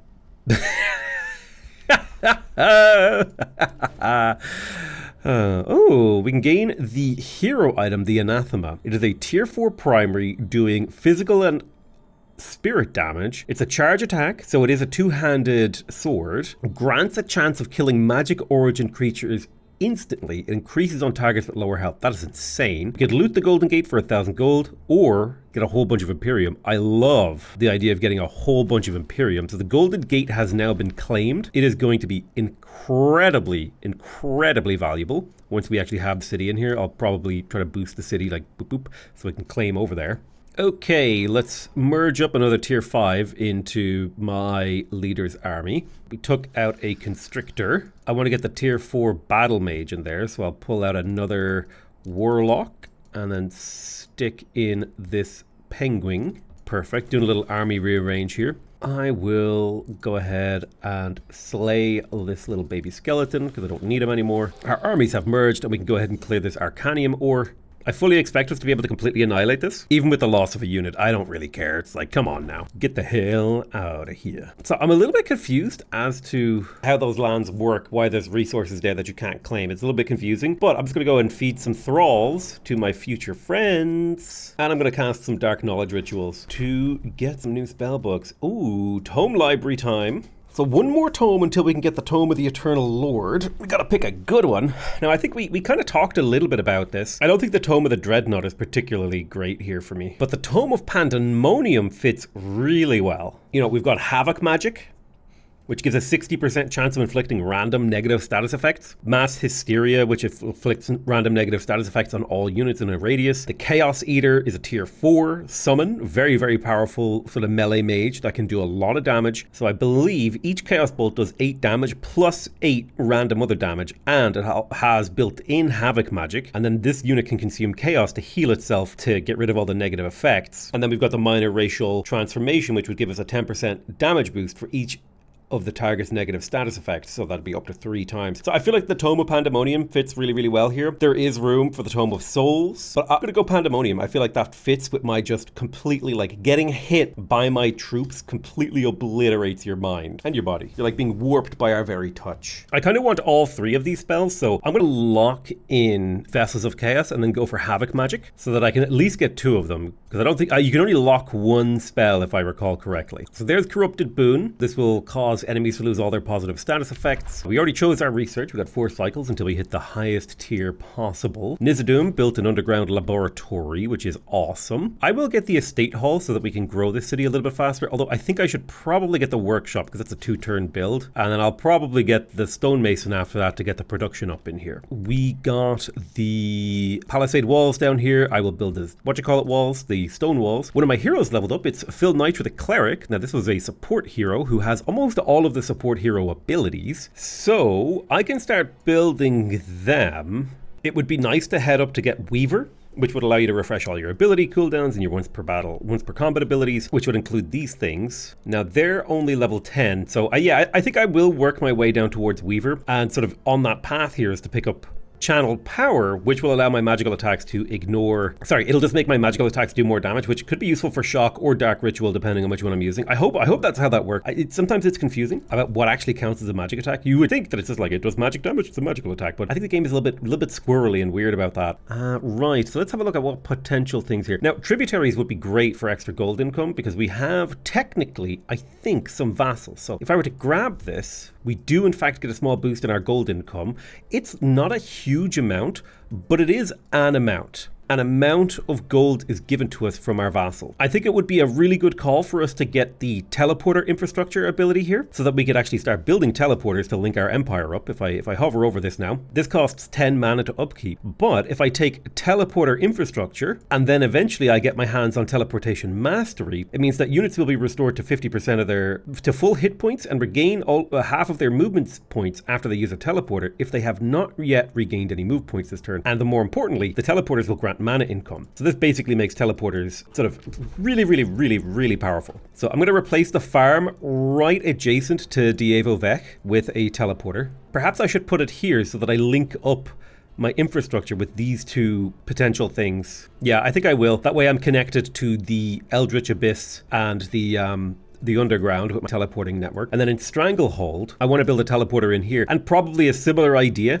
if I put it on this farm here, it is right beside an underground entrance, meaning that, basically these 2 areas become essentially adjacent, sort of making the map smaller for my empire. And it's also adjacent to the city, meaning we can easily reinforce and regroup units together. So that was 2 teleporters. I don't know if Pitch Vec needs a teleporter just yet, because it's going to share the teleporter with Diego Vec. Nil Zadoom almost certainly wants a teleporter, so I'm going to come in here and grab myself a teleporter, and I will plop it. I think of a similar vibe. I think being on the underground thing makes it just kind of a lot more relevant for getting around the map, you know? And that feels like the right kind of vibe that I want to be going for with connecting up my empire. Oh wow, Alethkar Draconis lost his throne city. I think he's being invaded by the Mistwalkers here. And he's having a little bit of trouble, which I'm not inclined to try to help him because I'm building up my own cities. So I will pay to rush the palisade walls in here to make this city better. And then I will put the turns into a tendril labyrinth. I forgot to create another Eye of Restful Song. I got distracted. But it's on the way now, and I'll have all my heroes equipped with that. How long until we get another hero? Quite a while. We could speed that up for 570 Imperium.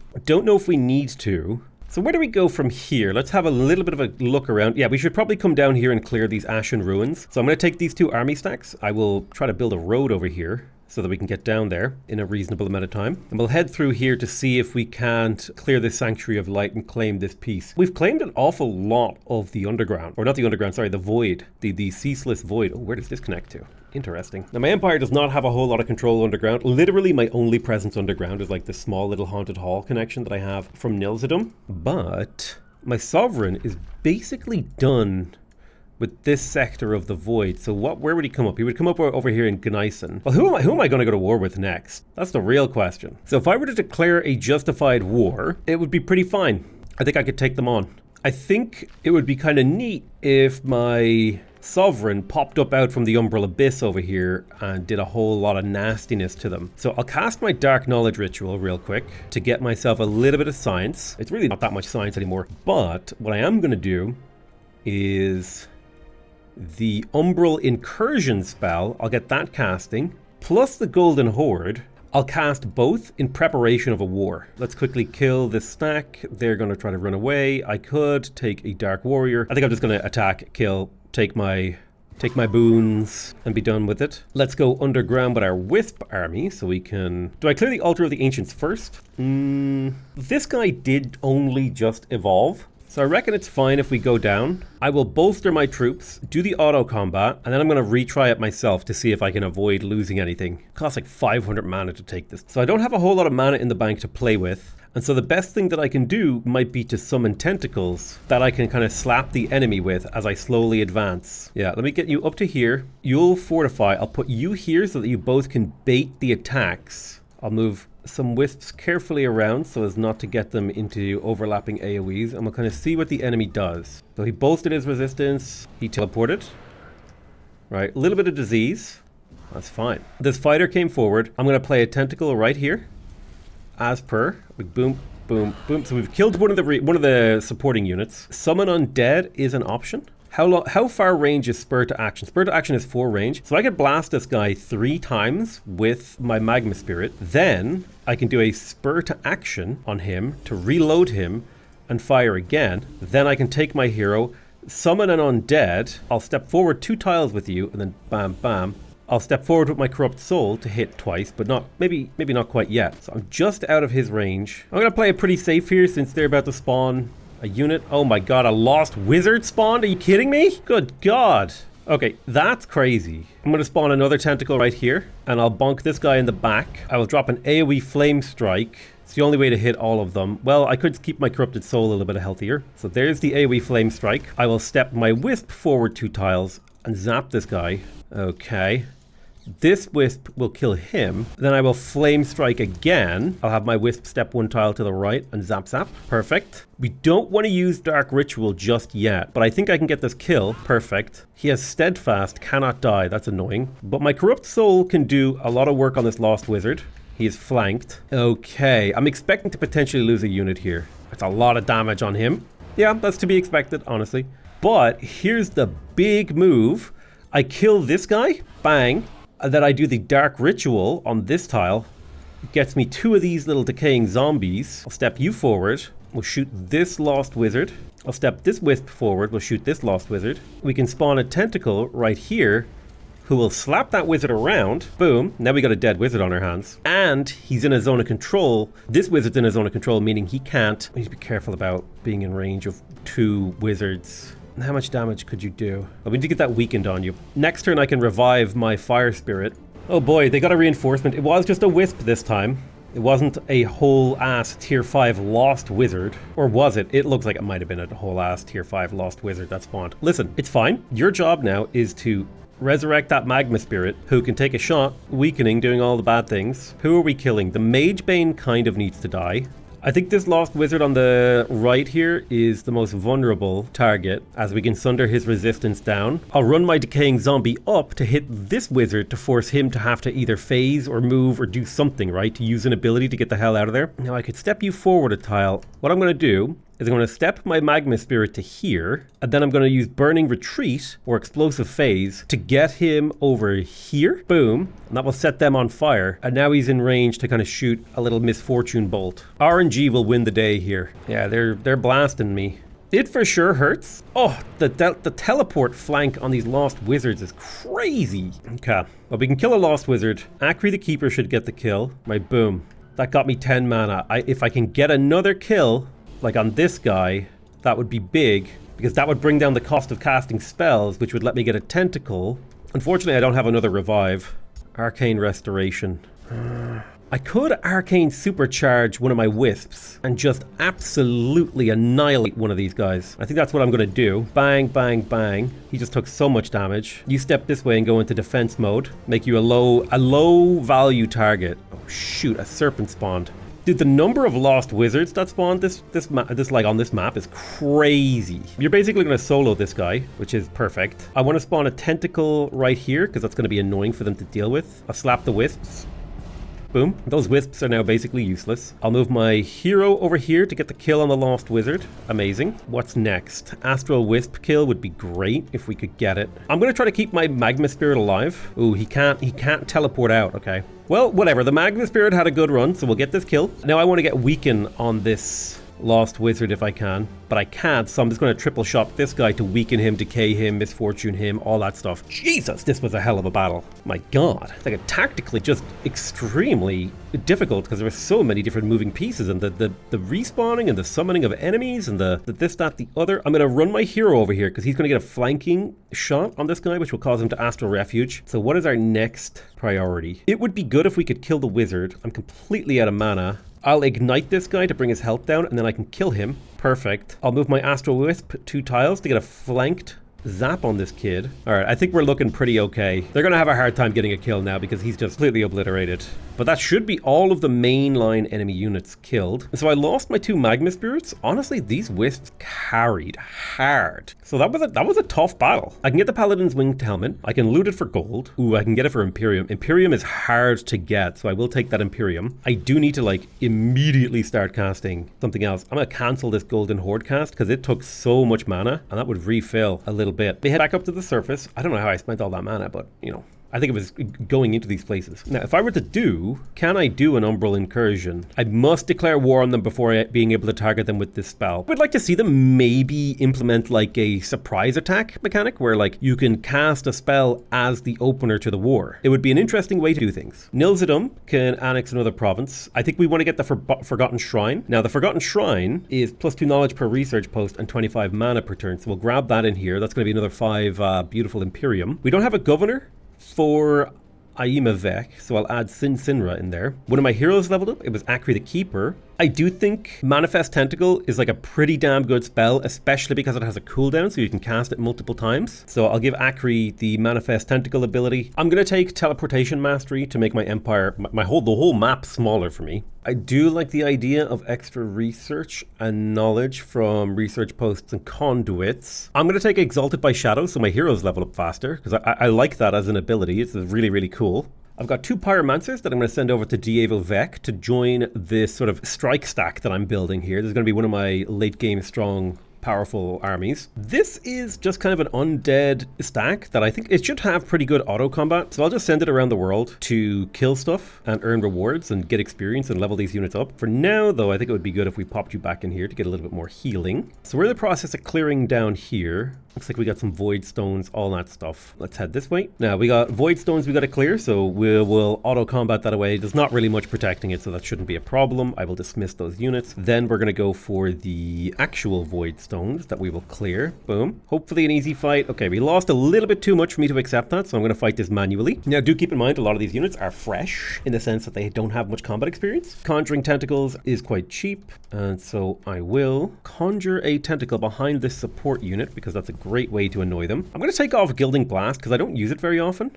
And instead I'm going to take Necrotize because I actually do like that spell. It's a fun spell. So this is my phasing whirlwind Malzar the Glorious, who is very good at a very particular type of fighting. I'll move my spearmen up and put them into defensive postures. I will have a couple of warlocks on the ridge shooting down, and then we'll move our other warlocks up to actually engage using overwhelm tactics. I'll move my spearmen up into this nice piece of cover here, so they're a little bit protected from any potential ranged attacks. I'll keep my hero in the reserve on the right here so that he can rush forward and be really annoying. We've got a full line of mages, and then we're going to back up both of these guys with mages to give them overwhelm tactics and also just really nice friends. Okay, there's Umbral Ramblings. Okay, I forgot about that.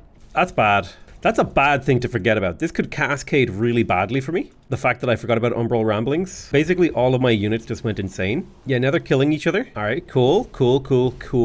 This is very much so a vibe.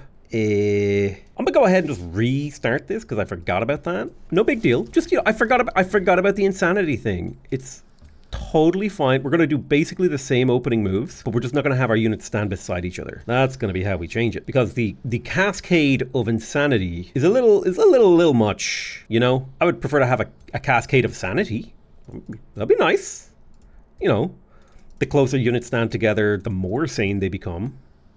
I like that. That sounds like fun. Yeah. So this time we avoided the Umbral Ramblings debuff because every attacking unit adjacent to another attack has a 30% chance of suffering insanity. So we avoided the problem. Now, our poor little hero is in a bad spot, so we're going to do a Sundering Curse on this guy. And then again. And then if we try to assassinate, he has a low chance of death. Okay, they resisted it. That's fine. We're going to do a Whirlwind. Shabam. Damn, why is it so hard to see? Holy crap, these guys do damage. I need to figure out a way to keep this guy alive. I think it's going to involve dropping a tentacle over here to try to constrict this penguin to keep him busy. You're then going to use defense mode to try to stay alive. I'm going to position you here and then try to pull this character away so that he can't hit me, which is a lot better than the alternative. And then we'll try to constrict this character so that he can't move. Awesome. That kind of takes a lot of the teeth out of his attack. Let's try and hit you. Not bad, not bad, not bad. You have a Sundering Curse that you can place on this Living Fog, which will make him a lot more vulnerable to our damage. Bang, bang, bang. 65% chance to hit, hopefully weakening. Perfect. We'll shove this unit forward and try to go for another 8%. And then we will Sundering Curse you to make you very weak to damage. All right. Oh, he's hitting us. All right, what's happening? Okay, they're going for my constrictor. Grazing, they're missing, they're having a rough time against us, which is perfect. Okay, the Insanity Affliction was not my vibe. I'm going to Charge Strike you, get that kill, and then I'm going to Charge Strike you, getting that kill. Then I need to protect your booty. So an Astral Keeper is the play, who I will then immediately delete for health. I cannot heal. Ugh. That's annoying. Okay, I need to get this kill, and I need to get this kill. Now things are looking a little bit safer. I'm going to Sundering Curse you to take away your Strengthened. You'll Fortify. Sundering Curse. If I step forward 2 tiles, you have an 85% chance to break his morale. Come on, just a little bit more. Sundering Curse. Morale is almost shaken. Not stirred. Yes! Okay, he's fleeing, so he can't kill me now. And you don't have enough damage, nor do you have a tile that you can shoot him from. Oh, you do? Well. Let me just occupy all of those tiles so you have nowhere you can go. Perfect. Now, we might get struck with a little insanity, but we have a chance to survive here. Okay, he decayed and died. Rip. That sucked. I don't know if there was much more I could have done there. I feel like I did my best to try to save him, but the fact that I couldn't heal him sucked. Maybe I should have translated his buffs. No big deal. We could just get another Constrictor. It was a low-level Constrictor anyway. It hadn't leveled up at all. So the actual loss is quite low. I'm going to grab myself a single Astral Serpent to add to my Astral Wisp stack. I think this stack could really make use of some frontline. We did get Havoc Magic, which is amazing. Ooh, I would love to get the Umbral Mistress. Do I save? Or do I get her? I should really get Vessels of Chaos, but I will lock the Umbral Mistress and get to work on Vessels of Chaos. I also need to cast that new spell I got, Havoc Magic. 'Twill eventually be done. Ooh, we got the tier 5 thing in Dievovech. That's awesome. It's now a high tier city, which is really, really cool. Stranglehold now has a thing. It has a thing. You know the thing. I'll build like 3 constrictors in here. It feels right to do so. It has a thing. It tiered up. Let's keep tiering up our cities. I think that feels pretty darn good. I'm a Vec, can annex another province. Okay. I think we might start towards the Golden Gate, ideally with farms so that we can get over there faster. I will build a workshop, the experimentation chamber in the city in that order. My hero leveled up. Malzar the Glorious. Ooh, I need to give Malzar back the Crypt Blade. That's a great item. And he needs to get his signature ability. So he has Teleport, he has Assassinate. Let's see, Mana Unchained. Really damn good spell, actually. Reckless Rage would be fantastic for him. Draining Blade is also awesome. I think I go for Reckless Rage here because that's kind of what he's built to be. He's built to blink in, AoE broadsword, and do the bad stuff. Let's see, Searing Weapon. So this would give him the chance to inflict burning, defensive training, strength training, vigor. I think I'm going to take Vigor 2 because that will get me closer to Vigor 3, making him tankier in terms of health. Okay, a province is being pillaged down here. Wow, really? You skipped over Solemnia. Well, I guess you're pillaging them too. Fine. We're going to build a sanctuary outpost down here, as was the plan. I will take a constrictor from this stack and put it into the other one, and then I will move forward to the Ashen Ruins to explore it. This should be a very, very easy fight. We'll just attack them. Like, it's just a bunch of low-tier fire units. We'll take a bit of damage, but it should not be hard for us to do this. This is actually a perfect opportunity to test out this Doom stack that I built with Sinrai. It took me a while to get him up and running, but now that he is ready, I think it is time to send him down into battle. All right, we're up against a pretty low tier stack. Shouldn't be hard. Perfect. And we'll just keep wandering around here on the surface of the ocean, clearing out these things. There's a little bit of loot to be had out here deep in the ocean. Not too much, though. We've basically conquered this abyssal thing. So where does this come out again? Oh, yeah. We were thinking of launching a little bit of a surprise attack there. So I'll get my hero into position down here, and I'll summon an Astral Serpent for you. And then to go with that Astral Serpent, I reckon I will get you a Astral Siphoner. That's a nice unit. Only cost me a few thralls. I got the stone walls down here on the Scorched Forge. I would eventually like to create a city here. It's not a high priority at this current time, however. I feel Nitro leveled up again. Well done. I'll take Magecraft. Make yourselves hit a little bit harder. Ignore some of people's resistance. A new Rally of the Lieges. Oh my god, I can get double Umbral Tyrant, dude. Yeah, I will be recruiting 2 Umbral Tyrants. That is a 100 mana upkeep right there. I will be building an Umbral Tyrant Doom stack. A stack of Doom. Like a real, genuine, horrifying, abyssal, just terror. I think I'm going to be attacking the blue players, so I'm going to start redirecting all my armies over here. This feels like a natural sort of place for me to attack. They're bordering me. I already fought these people over here, so I think we're going to start sort of regrouping all our troops at Nilzadum. That feels like the right place for that to be launched from. Let's make sure we get your road to the underground. You enter. You didn't quite get there in time to save it, but that's okay. Got another stack on the water to kill. This should again be easy because of the Banshee. The Banshees are great. They have a fantastic auto-resolve ability, which is an important power consideration for a stack. Ooh. Okay, I got my Astral Siphoner ready, so I want to go to the underground in the top right, where you were. Get you that unit, and now I feel safe to clear this sort of ore. Yep, easy kill. Bada-bum, bada-bum. We'll build an outpost here. Eventually, there may in fact be a city down here, or we might annex Crystallios when we go to war with Alethkar Draconis. I can actually give these guys a Whispering Stone if I come up here and I research the Court of Whispers. And then if I put this into Crystallios, now I gain their tribute. It's 60 money. Well, it's not a bad tribute, right? And I have 2 Whispering Stones, so I can give one to Silverwall as well. Well, that's under siege. Never mind. I'll give it to Bila instead. Oh my god, we're yoinking all of that vassal income. Nom, nom, nom, nom, nom, nom, nom, nom. So this is Malzar the Glorious. He has finished up his work down here. Let's go back out through the void, the Umbral Gate. This is over here. So I'm going to send you over to Nilzadum to again begin the war. Now, having said that, did Nilzadum get to work on its teleporter? It did. I'm going to quick buy the stonemason to speed that up a schmidge. We've done everything we need to down here. Where could we pop out? Well, we don't need to pop out over here. We could pop out up here in the north. So I tell you what, I will just tell him to head to Nilzadun to go join the war party that we're setting up. And in Nilzadun, well, we got a little bit of a stability problem. So I'll grab myself an interrogation dungeon, and next turn I will hurry it. Pitchvek finished its next tier of city building. It's now a tier 3 city. I'm going to grab myself the blacksmith in here because that will lead to the armory. And then with the armory, I'm going to, I will get another quarry if I can. Okay, so we got a quarry out here on the Pearl Reef, boom. And that will allow me to boost the armory. And then I just want to get the Smith's Guild, which will require another quarry to get it boosted so we can build it quickly. And then this is going to allow us to recruit units so incredibly quickly and with +2 starting ranks, which is amazing, by the way. Dievovec can annex another tile. I'm going to go ahead and annex the Lost Tombs. That's going to be 25 research plus 5 influence for that city. And the influence is really, really important here in the late game because any more bonuses we can unlock or more cities we can settle or even just speeding up a hero here would be amazing. Stranglehold is in a pretty decent spot. So if I got another quarry, it would boost the academy and the blacksmith.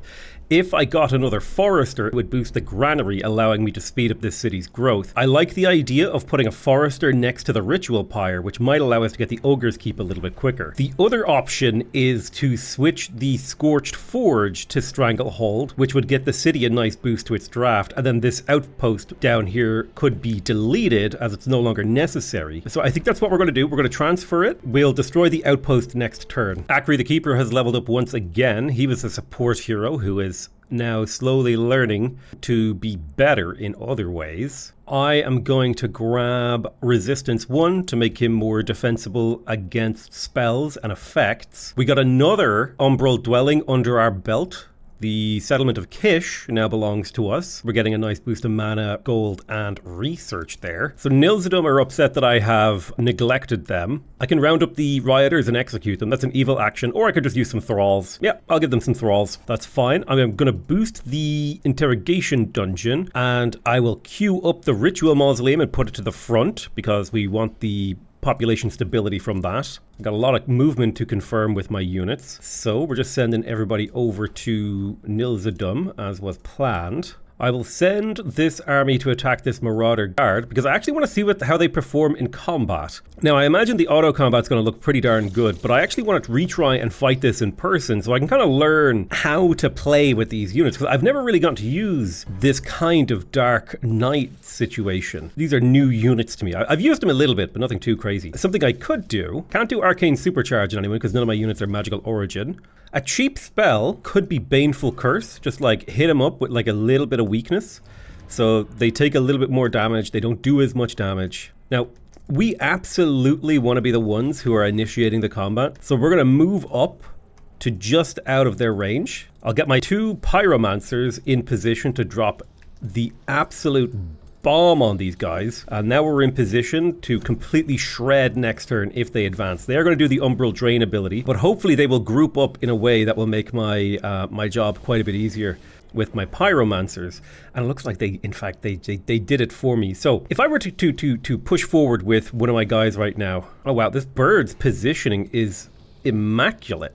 Let's say I were to Flame Strike here. Be a big AoE, setting them all on fire. They've all been set on fire. They can be stacked up to 5 times on fire. Okay, let's go ahead and do another Baneful Curse on these guys to make them even weaker. And then we'll do another Pyro Strike. Boom, we critical hit them. Their morale is already getting low. And now if we come around the side like this and strike this guy. Ooh, what I want to do is a Demon Step. And I want to hit 3 people with my Demon Step. So Demon Step forward.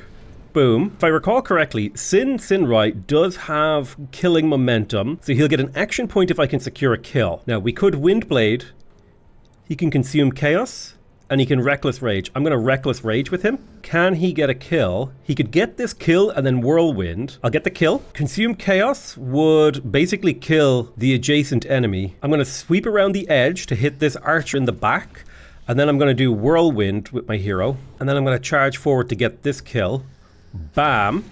Now our morale is high and their morale is low. Okay, so this stack has potential as a team. This guy took a lot of damage, but that's fine. Let's firebolt this guy in the booty. They do have the mirror veil active, which makes it painful to hit him. My hero can consume chaos here to get a kill. Okay, for some reason he didn't get his...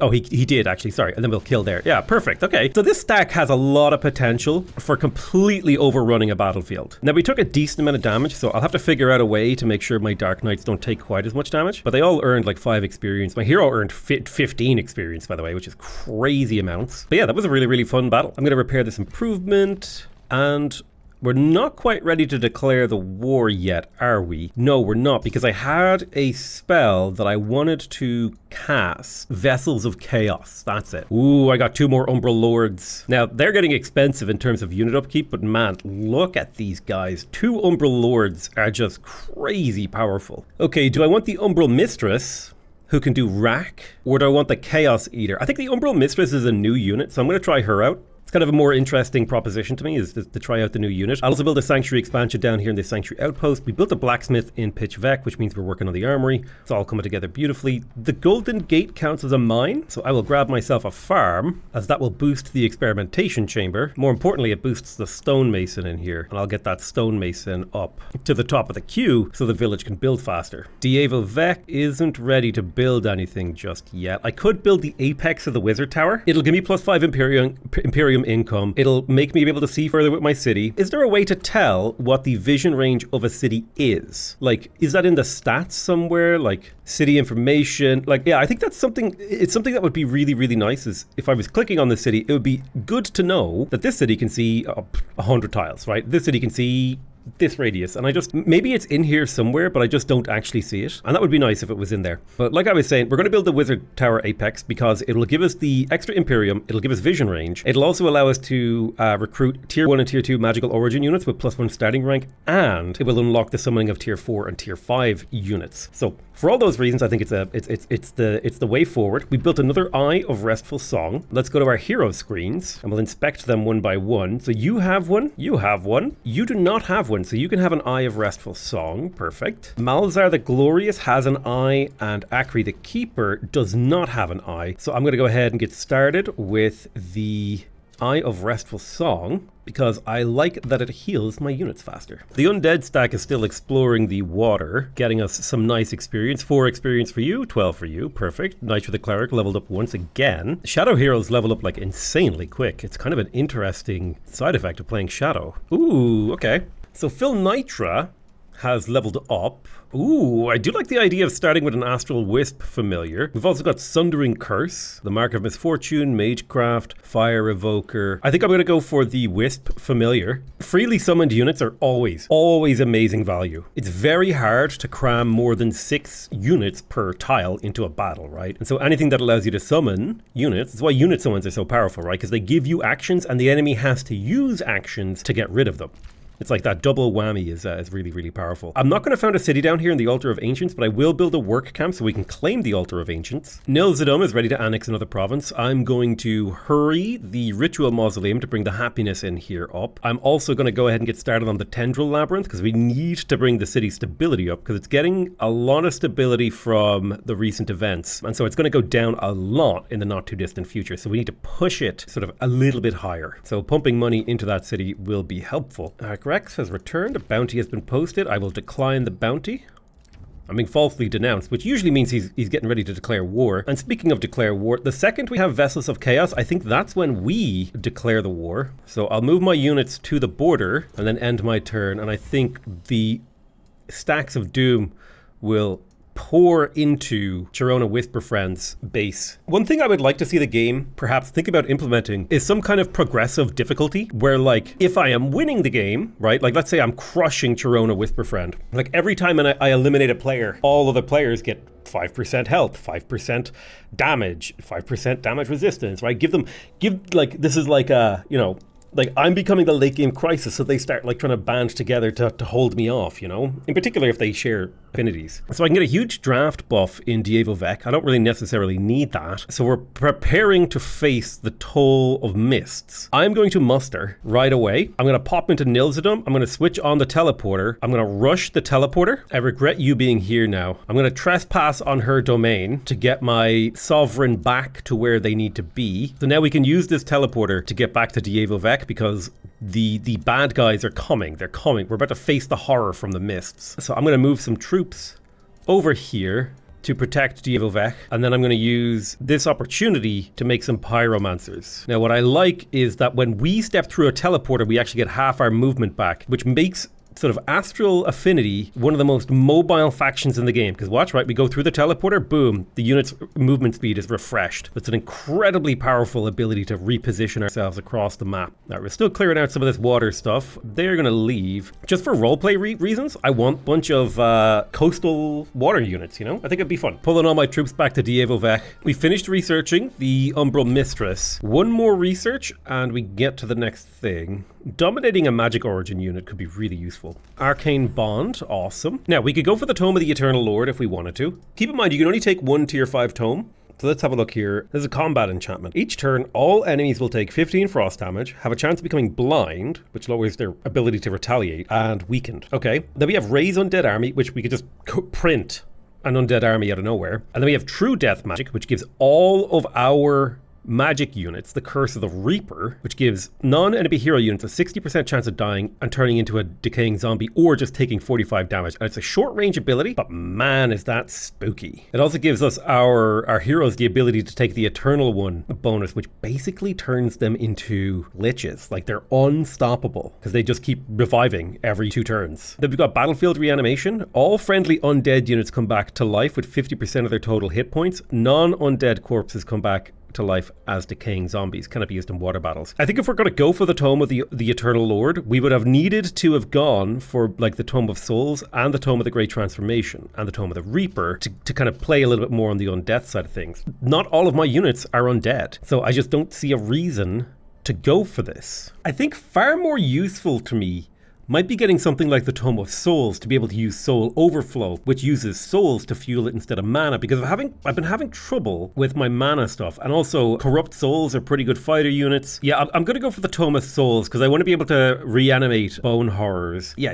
I'll go for more Tomes of Souls here. I don't think the Tome of the Eternal Lord doesn't really do a huge amount for me. So Soul Binders is pretty good because it will mean my battle mages will inflict Soulbound, which makes units give more souls, and they have a chance to become a decaying zombie. And they will do more damage when they inflict Soulbound against units with Soulbound. So this makes my battle mages are insane right now for damage dealing. And I think Soulbinders would be a huge move for me. Now, when it comes in here, I think I want the Ashen Ruins because I want that Imperium. So I'm going to go ahead and recruit this mana node. And then I will do another Sanctuary expansion. Triangle Hold needs a production. I'm just going to tell it to do nothing for 6 turns until it grows a new pop. So I'll just keep it busy. I'm a Vec can annex a new province. Now it can't annex anywhere until it's hit the sort of Golden Gate level. Or sorry, it needs to hit another higher level. I'm probably going to focus on farms for the cities early sort of phases so that it can grow really quickly. So I'll grab another pasture in here and keep pumping farms for that purpose. The Vessel of Chaos spell is finished. Now we're gonna,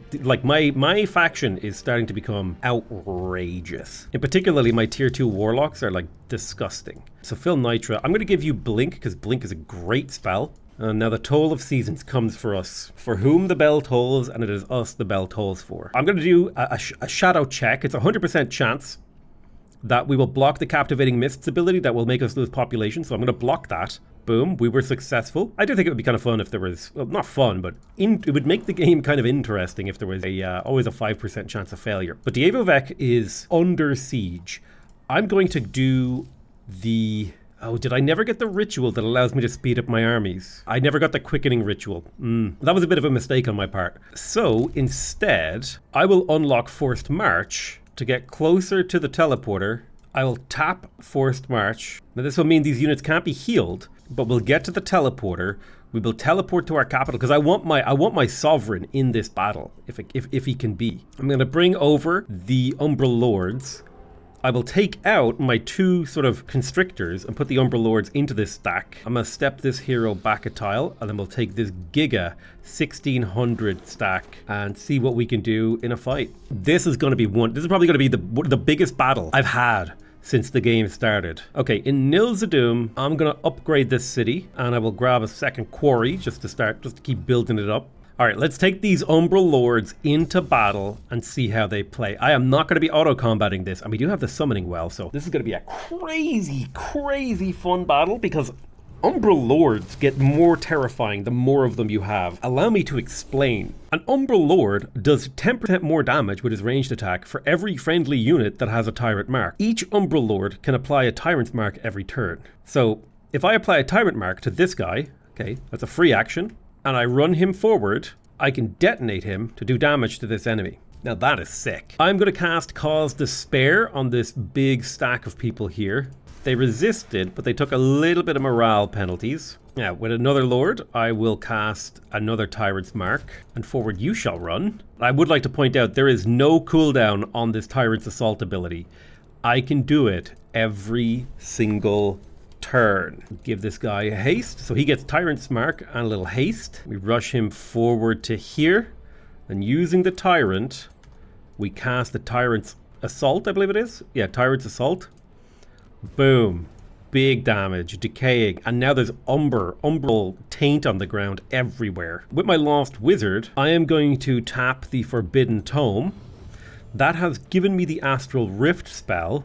I'll cast it right here. We got an Astral Siphoner. I'm going to yoink a support unit forward to make them easier to damage. And I will set my next group of Splitterlings to get into position. With Sinrai, I'm going to do a Reckless Rage. This is going to be a crazy turn right here. I'm going to do a Reckless Rage. I will run forward. I will teleport behind these guys. Boom. And now I just need to figure out how I can get a bit of damage on them. And my Dark Knights come to the rescue. Boom. So I just need to pop this guy. Skadoosh. I rush forward with another Dark Knight. Skadoosh. And then I just need to pop this guy too. Boom. Already 2 enemies are down. Now I'll use my Dark Knight to prevent enemies from getting into the zone of control that I don't want them. So if I position my Dark Knight right here, and I face him this way, and I defense mode, my enemies can no longer get in here, which means it's safe for me to scuttle my units, my 2 pyromancers up to these tiles because they're protected. And now this acts as a little arc that we can do stuff from. Oh, wow. You took a lot of damage. It might be possible that this hero could die. I just got to create enough chaos on the other side of the map to hopefully prevent that. Let's go ahead and drop a Curse of Frozenness here. There's the Frost Hex. I'll rush another Splitterling up. With my Splitterlings that weren't able to make it into melee, we'll just fortify with them. This stack over on the right might be a little bit harder to deal with. The Stag is terrifying, the Scourge of Spring, but we do have Reckless Rage on this guy too. I don't know if we want to go that far yet. Now, what do you do again? Wild Disruption. Deals physical damage to all units, summons living vines. Okay. He's probably going to animate Flora. Now, this is a thing. So this tile right here is where I can go to and be safe. I'll get my Spearmen either side. I will put my Warlocks either side to protect. We're all in defense mode, so who's left? Just this weird little Direcaster unit that I don't really fully understand how to use properly. We still have a few love taps left in us. The counterattacks are too good, so we don't want to take no counterattack damage. And that's that. That's the opening turn of the battle, and I would call that pretty successful. Let's see how they do in counterattacking. Okay, they summoned a boar and a creature over here. Oh, I didn't realize they could do this. Oh, damn. Okay. I did not know what these guys could do. I have since learned not to group your units up against these guys. Wow. Holy crap. Okay, this right side army was way stronger than I ever anticipated they could possibly be. But that's fine. This hero can hold the line for a while. Let's go ahead and put the Tyrant's Mark on this Splitterling. We will move him to here. And then we will do Tyrant's Assault, doing big damage. I'll put a Tyrant's Mark on this Splitterling. Get it in here. Do another Tyrant's Assault, basically turning these into nukes. Okay, what was that ability they had? A Phantom Charge. Deal damage in a 6 hex line. Alright, well, we learned. I'm going to drop a Flame Strike on this group over here. Oh, dude, I have like a sick move if I can get my hero into position. Sadly, I can't, but I can drop another Flame Strike here. I can get you to here. Can you consume chaos for a kill? No. But I can set you up for a consume chaos kill by doing this. Oh man, come on, like a little bit more. What about this consume chaos kill? Can you get that one? And then I want you to tap him. Boom. So already these guys are fleeing over here on the right. Damage you. Oh, forgot about that. So I want you to attack. Boom. You'll get counterattacked, but you'll barely take any damage, and then you'll get the kill. Now, how does your morale look? Okay, you're not happy about the allies being killed. Good. Yeah, things went really bad over here for me. Mostly because I didn't understand what these units, the combination of these units, I was not prepared for, which is fine. Okay, let me summon an Astral Keeper over here to see if we can't make something a little bit less insane happen. They're all decaying. Well, I'll heal you to give you static charge. My Lost Wizard will consult the Forbidden Tome. We got Cosmic Barrage. This could be a winner right here. Hopefully causing a mass rout. I'd like to clean up this side of the battle faster. I'll teleport my Lost Wizard forward. Umbran Exile him. You would do 39 damage, but I have to get you closer. Now you'll do 26. Can I make him weak? I can. I could cast 2 weakening curses. Now I'm likely to lose these units, but that's fine. What I really want to do is make this guy easier to bring down. And sundering his resistance for this guy's follow-up attack is great. Let's haste up this Splitterling. Get into this guy's back. Nice couple critical hits. And then detonate this Splitterling. This one. Okay, his morale is bad. With my hero, I'm going to do Desperate Anguish. Try and force a retreat. Yeah, almost. A flanking attack might finish it. We're really close here, on the verge of causing a rout. Come on. Let's do Reckless Rage on you. Let's assassinate him. Greater phase to the greater blink to this tile. And then do a Whirlwind. Gotta make sure I set your facing correctly. Yep, you're facing the right way. Now Whirlwind. Perfect. He's already fleeing. I'll get behind this guy. And I got a 23% chance of constricting or a 15% chance. Let's try to constrict him. Failed the constriction, but that's okay. I learned a lot about fighting these guys in this battle. Now, it's not my turn. That's not particularly important. We're not going to lose anything of great importance here. And most of my enemies should flee soon. So, you go ahead and hit this guy in the back. That should cause a flee cascade over here on the right. Perhaps you can get that cascade. Oh, these guys are stalwarts. Well, you can get this charge strike, right? Get behind him. Come on. You were flanked and hit by the Joy Siphoners. You gotta be joking me. Come on, one little tap. Boom. Alright, now they're fleeing. Umbral Tyrants? What I want you to do is, let me see here. Can I get a Splitterling? I can get a Splitterling to get this kill. Alright, morale is low on these guys. Hysteria Storm. Come on, break. So close to breaking him. Umbral Tyrant, go ahead and Tyrant's Assault. Lost Wizard, cast your magic book. Astral Rift, perfect. What do we got? We got a Snake Boy. Teleport here, causing chaos. Get up behind this guy and shoot him. Nice little flank attack. Oh, not quite. Pop this guy twice, hopefully making him flee. Come on now, why haven't you fled? I'm even flanking you. He just really doesn't want to flee. I guess he wants to die instead. You know what? Let's do a little despair. So close to fleeing. We just need one more bit of morale loss. So I tell you what, I will teleport over here and spike him in the back with a flank attack, and that should make him flee.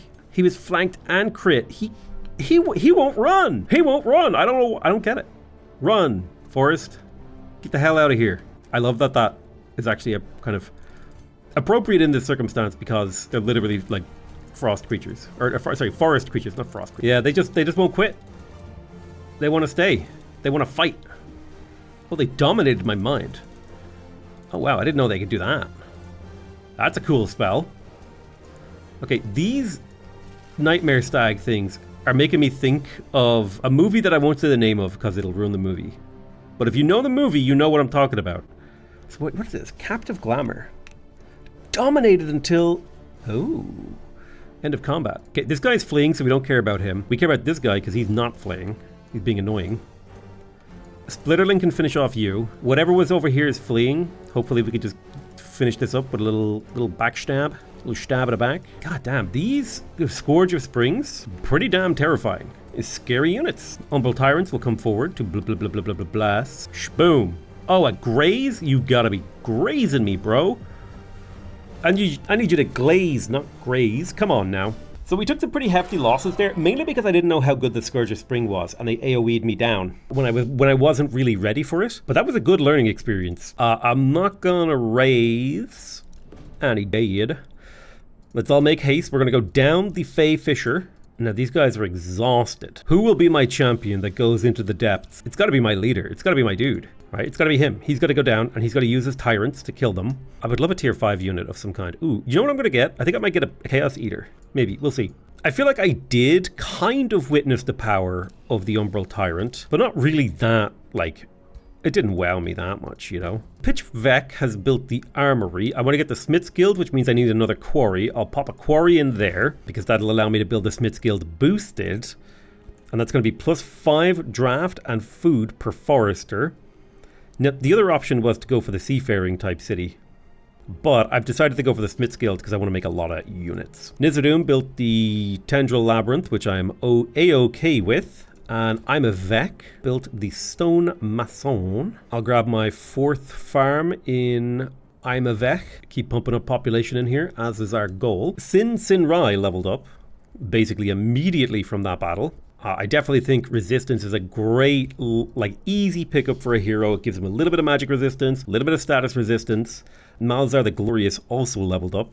Ooh, I do like the idea of him being a soul collector. Let's do it. What I also need with him is some kind of ranged ability. So I need to give him like a magic missile, a wand of magic missile, so that he has like a sort of secondary attack for range. My ruler also leveled up. I'm going to grab the quickening ritual. Ooh, so the Forgotten Tome of Sorcery. At the start of combat, gain one of these abilities. Oh, damn. So he becomes like a lost wizard. Cosmic Barrage, Astral Storm, or Astral Rift. That is sick.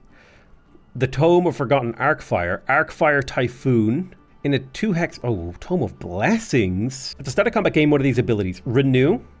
That's a heal. Can only be used once per battle. Blessed Champion. Bolstered Defense Resistance Strengthened. 15. Wow, okay. Blessed Judgment. In a 2-hex radius, enemy units sustain 10 damage, become condemned. Friendly units heal and gain zeal. Amazing. I'm going to go for the Tome of Sorcery, I think. Ooh, wait, what about Rot Away? Target unit sustains damage, 45 plague. They become decaying, poisoned, and diseased. Then we've got Mass Plague. Deals damage in a 2-hex radius.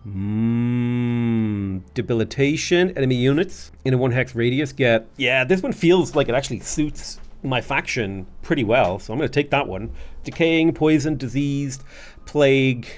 Debilitation. That feels very much like Undead, Eldritch, Direction. I'm going to build my Apex now because it got cancelled, and we will get started on... I mean, really, the unit that I want is the Warlock. My Warlocks are crazy good. All right, I got a Marauder Guard here. I'll clear him out. No losses. Perfect. We're just really trying to farm a little bit of money and resources over here, and experience on this hero. I like leveling him up. I'll give you Soul Collector so that you can inflict Soulbound. I think we're going to attack the Crisis Army. Each time the owner's unit suffer damage, they gain a stack of regeneration. We're up against a Scourge of Suffering, a Horned God, a Druid of the Circle, a couple of Berserkers, a Mistling, and a Glade Runner. I think we can take this. I think we're ready. So the first thing we're going to do is, with my hero, I'm going to Eldritch phase forward to get him into a better position, and then I'm going to do the Necro Hex Plague. This will deal 12 poison and frost damage and give them the Necro Hex, which means they'll become decaying zombies when they die. So that's a good opening move, I feel. Now they do get a stack of regeneration. I'm also going to do Corrupted Boon to invert their regeneration, and now they're poisoned and have sundered resistance. I'm going to start moving my Splitterlings forward, and I want them in like a sort of spread out kind of wild formation. I'll move my Tyrants forward as well and make sure we get Tyrant's Mark on as many of these Splitterlings as possible. I'm going to use the Forbidden Tome on my Lost Wizard. He gave us Renew.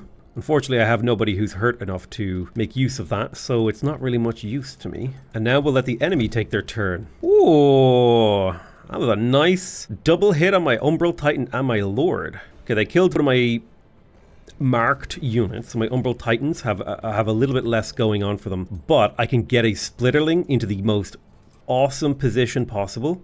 Let's do another Tyrant's Mark. Now the Tyrant's Mark gives Hastened, so Tyrant's Mark here, and then with this guy we'll put a Tyrant's Mark on you. and put a tyrant mark on our tyrant. And now this is where the power of the tyrant comes in, okay? When I make this unit explode, boom, 21 damage, decaying, less morale, okay?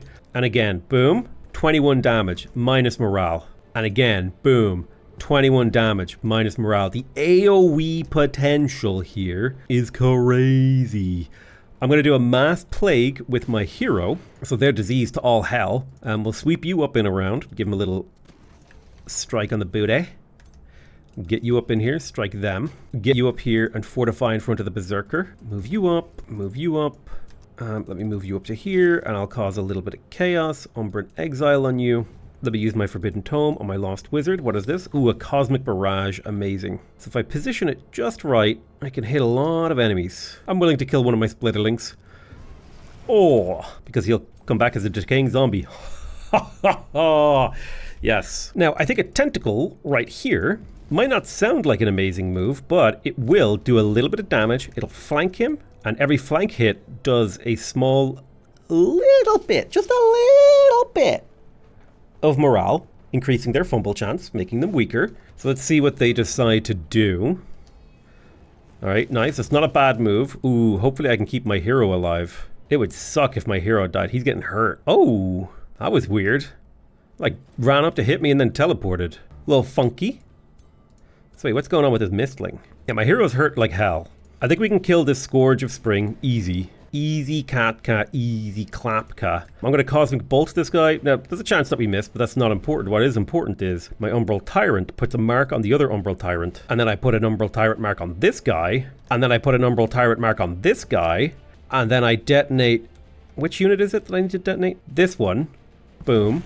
So now I have another decaying zombie. We can kill this. Easy. I will get a tentacle behind this horned god who will bump, bump, bump. Just thwap him in the booty. We'll mind spike him. Oh my god, 45 damage on this. Or I can go for the safer explosion. I think I will go for the safer explosion. I think I can retreat you safely. Get the hell out of there and fortify. He can't chase. Poke him in the butt. Don't let him get you. Poke him. Oh, he killed my Mistling. Yeah, they're killing Mistlings. They're trying to get some vengeance, which I understand. It ain't happening for you, bud. These Umbral Tyrants are gross. Dude, I want to get like a whole stack of like Umbral Tyrants and just run at someone with them. Detonate. I don't think there's anything you could do against a whole stack of Umbral Tyrants, unless you had like a similar like tier 5 stack going up against it. Because like the fact that they create units and the amount of damage that they do goes up as the battle goes on, like it becomes, this is a terrifying unit. But yeah, that's it. We beat the Fey Incursion. So we could take the Relic. We steal the Curl of Elandra. Ooh, I gain 20 Imperium per turn. I would get the Springvine Evocation Siege Project. Every 2 turns, a random ally is healed by the Healing Root spell. The Toll of Seasons enters the next stage. Screams of your troops alerts you to the collapsing Frey Fissure. Whatever you intend to do with the Fey Relic, it must be done quickly. Oh, dude, taking the Relic sounds amazing. Your closest hero, Malzar the Glorious, is permanently turned into a Scourge of Spring. This transformation cannot be reverted. I think this might be the only way to get a Scourge of Spring, which is crazy. I can disenchant it too. I'm gonna take that Relic. I'm taking the Curl of Elandra. Give me it. The Mistwalkers will return to claim the Curl of Elandra. Come at me, bro. You are welcome to come fight me. Pedestal needs to be hit, as does Gneisen. So it's time to start thinking about our next phase in warfare. All right, let's move these guys down here. I'll bring 3 stacks to this fight. This will be less hero heavy over here. These hero stacks will get down to business over here, so we can set up for the invasion that we're about to pull off. I'll let my Sovereign rest in the capital for a turn or two. My weird little floating skeleton stack that's out here farming. It's having a great old time. Oh, another Sanctuary Outpost. So we can get a 30 mana, 2 research, or we can get 30 research, 5 Imperium. I'm gonna take the Imperium. Imperium is really valuable. Let's see. Ooh, I do like the idea of Astral Inspiration. It makes our research go further. I'm gonna get Focus Studies as well. To push our research and mana to even greater heights. Now we're able to cast an insane amount. Next turn we will declare war. You got your work camp. Let's go ahead and attach the Altar of the Ancients. Oh, I can build teleporters, which is kind of interesting. But I will annex the Golden Ziggurat Outpost. You can build another thing. I have my 4 farms, so perhaps quarries are next. My ruler leveled up. Good God, I don't even know what the hell to get on him. I suppose Weaver could be good to be able to refresh all of their abilities. At the very least, I should take resistance to make him more resistant to damage, because that was definitely something we ran into there. Big health pool, not a lot of armor. Ooh, I need to cast Havoc magic, right? So I'll get that going. And I will enchant. This is going to cost me 55 gold and 71 mana per turn, so you can see why my economy needed to be so strong. But Havoc Magic is going to make my units crazy powerful. I got another Eye of Restful Song, so I think that's all of them that I needed. I think Akri, the Keeper, needed one, so I'll get him it. There we go. Now for my melee units, I'm going to make a miscellaneous item. So let's see. Magic Missile's a good one. Summon Umbral Demon could be fun. It's a tier 2 to tier 4 Umbral Demon. So I'm going to start forging some Umbral Wands of Summoning for my heroes. I have been denounced by Charona. Well, don't worry about that. We will be declaring war on you very soon, milady. Don't you worry about that. We're gonna defeat you. Oh, you. I'm also going to cast Soul Binders. That's going to cost me 55 mana. It's even more damage. And now you can see why I'm going to be building all of the Warlocks ever. Auto combat here, see how she goes. Perfect. And we will auto combat again with you. Please don't lose a unit. You did not. Awesome. Perfect. You should have leveled up at least once from that. I will take... Mark of Misfortune. The Sundering Curse is a nice ability for you. You have quite a lot of abilities that you can make use of, though. I will take Distant Evocation, just because +1 range can be so useful in games like this. Let's go ahead and declare the war. We're declaring a justified war. We're going to get a base global income of 10, plus a relationship with our vassal city. I have 4 vassals. They have 1. Let's go. We're now at war with Charona. My Charona. Do-do-do-do-do-do-do. As far as I can tell, they don't have a Spelljammer in here. So we need to get to the city to put it under siege, ideally this turn or next. So that's the triple stack on the way. Put Gneissen under siege, start the siege. I won't put siege projects in there just yet. Let's see. Ooh, Springvine Evocation. It's a good one. I will do undermining the walls and breaking the battlements so we can bring this down to a 4-turn siege. I would also like to cast the Umbral Incursion spell. Okay, they have a Spelljammer there. They don't have a Spelljammer here. They don't have a Spelljammer here. What about Underground? I don't have vision of that city. All right, let me try again. Umbral Incursion. I will do it on Gneissen. Of course, that spawned over here. It's exactly what I wanted, right? But yeah, I'm going to be like casting Umbral Incursion every single turn to basically shred their cities. What do we want to get in here in terms of this? I mean, War Slaves is a great ability because it means when we raise cities, we actually get population for that. So I will grab it. I'll give my hero stack a moment. We finished the Soulbinders research, which is awesome. Immolate is great for spreading damage around, and if they're already burning, it's actually a great AoE DPS spell. So I'm going to grab Immolate. What's Binding doing? While the Gold Ancient Wonder is bound, it grants extra research. The spell's cancelled. I'll go for Immolate. Imavek finished the Experimentation Chamber. Brilliant. I need to get the city up to tier 2, so I'll queue up the Dreadspire. And I will quick finish the Tendril Labyrinth because I need to mass produce battle mages. My battle mages are absolutely disgusting. See if I can find a free city to give my stone to. Seems good. So I'm wondering how Charona will deal with my invasion. What is she going to do? I expect she's going to build up a huge army here on the left and try to counterattack while not doing much over here in Gneissen because the city actually isn't under siege yet. So let's get that city under siege. We will start a siege. I'm going to add siege projects. Of course, the Springvine Evocation. I really just like the undermining the walls plus sabotage the support or break the battlements. The combination of those two is great because it just means you get 20 siege points, meaning the siege will be done quite a bit faster. Okay, my leader's stack is over here. I will cast Umbral Incursion once again. Look at all these Umbral nests. Yes. Feel the wrath of the abyss. We finished Immolate. Incite Revolution is kind of like Umbral Incursion, so we don't need to do that. Infectious Insanity could be fun. I want my Chaos Eater. Ooh, it's astrally inspired. Yoink. Imavek can annex a new province. We were going for quarries in here, so I'll get that quarry going. So they are counter-attacking. Now they're coming in with tier 4 transmuters. Now these guys have shift bolts that inflicts sunder defense while granting bolt. Whoa, okay. And then they have petrify, which is an AoE stun. Now that is spooky. I think the only thing that I really have going for me here in this battle is the fact that these enemy units are not very leveled up, and I do have some high level wisps who can do a lot of work, and Akri the Keeper is actually a very powerful support hero. So let's go ahead and fight this battle. Now, I wouldn't say we have our backs up against the wall, but we're definitely fighting uphill. So something I could do is just conjure lots of tentacles to be annoying. Another one is to do a lot of ignites to do direct damage. Spamming Gilding Blast could be good. I think my goal is to try to win the right flank, and I'm going to try to make ample use of summoned tentacles for that purpose. This guy got constricted. He can't move forward. Is this a once per battle? No. Now, the only thing it does is stun, but that's still so terrifying. Now, it has a decent range, but it has a long cooldown. That's something we gotta be ready for, is the long cooldown. So if I put a unit here, they can only hit 2 units at a time. And if they want to take an inefficient Petrify and put that really important spell on cooldown, they can go for it. But yeah, I'm gonna play aggressive on the right flank and then kind of defensive on my other flanks. Let me summon this undead and surge to the right to assist. Because if I can defeat this group of transmuters over here, we're gold. All right, so what do they got in terms of AoE attack over here? They have defensive sweep, transmuter, and a Zephyr Archer. Let's see what they do. So they buff up first, which is fine over here on the left. This transmuter runs forward. This is perfect. They waste their Petrify on this tentacle. Amazing. That's 1 Petrify down. Now, I'm going to place another tentacle right here, controlling all 3 of these transmuters. I will bonk, bonk, bonk. And they got constricted. Perfect. I need to take this transmuter down, so I'm going to be using at least 2 Sundering Curses here. I'm going to rush forward with my Banshee.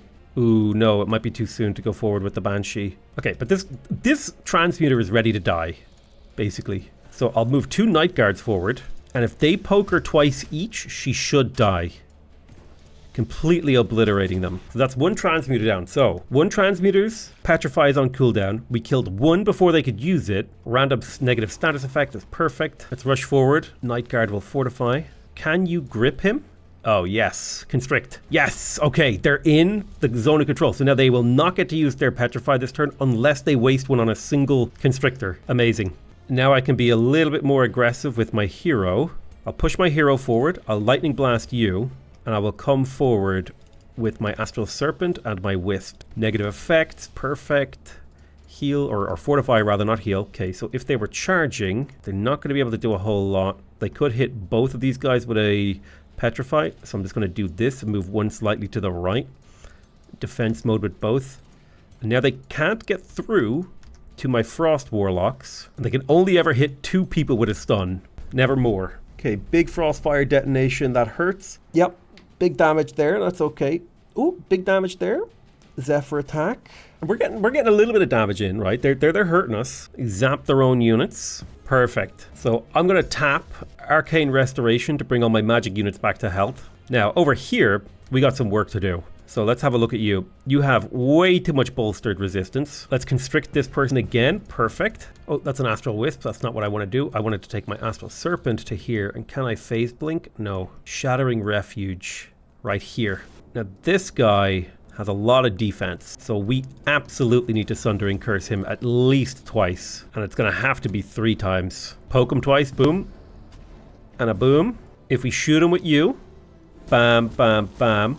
You get up in his face. I don't care that you take a little damage. That's fine. Get that kill. Oh, I was not expecting that. So I need to get a Wisp to here to finish him. My morale is now high.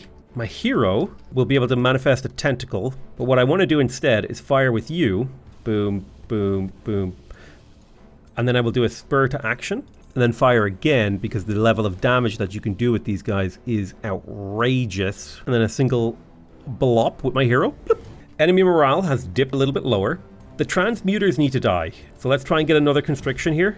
Perfect. That's a constriction. I'm going to fortify with you because you're a little bit too easy to get gone right now. I'm going to teleport you to here and then Banshee's Wail. Big negative morale boost. Or penalty or whatever rather. Let's focus on slapping this guy so that he flees. His morale is currently minus 44. 2 more hits might bring him a little bit lower. Morale down to minus 52, so I'm thinking a flanking attack. Blap, blap, that's fleeing. Perfect. Ally routed. I think I want to get my Night Guard up in the face of this transmuter. Because A, that'll get me a heal, plus it'll make their life harder. I'm going to move you forward and Astral pull this guy, control the battlefield. Let's see how things go. I am expecting to lose a couple of units because I am up against a really high tier army with a relatively mid tier army, but I'm expecting to trade efficiently against a high tier army, which is pretty damn good, all things considered. All right, yeah, take a little damage. The poke is huge. Yeah, they're having a really bad time now. So I need to cause an even bigger rout. I think this guy is the one to attack. We step forward twice. Blam, blam. And then blam, blam. Come on, please give me the kill. Yeah. Let's get up behind this mage. The mages, the ones that do the stuns are the really scary ones because not only do they do the damage, they do the stun. I'm going to step forward 1 tile with my wisp before firing. Twice. I'll step forward 1 tile with this wisp before firing. Boom, boom. Perfect. Now, Frostfire Detonation. No real good places to do that. I do want to resurrect you. I have a Lightning Blast. Bam. Weakening Curse, perhaps, makes this transmuter easy to kill. Boom, boom, boom. There we go. There's the mass rout. It's beginning to happen. Bonk, bonk, bonk. Let me Sundering Curse you to make you easy. Yes, the enemy is fleeing the field. Perfect. I thought I had finished this battle. The autosave must have not gone through, which is slightly frustrating because I feel like it shoulda. Hopefully I can get them to flee again in the same manner. Come on, flee! Yeah! Oh, who's not fleeing? Who isn't running?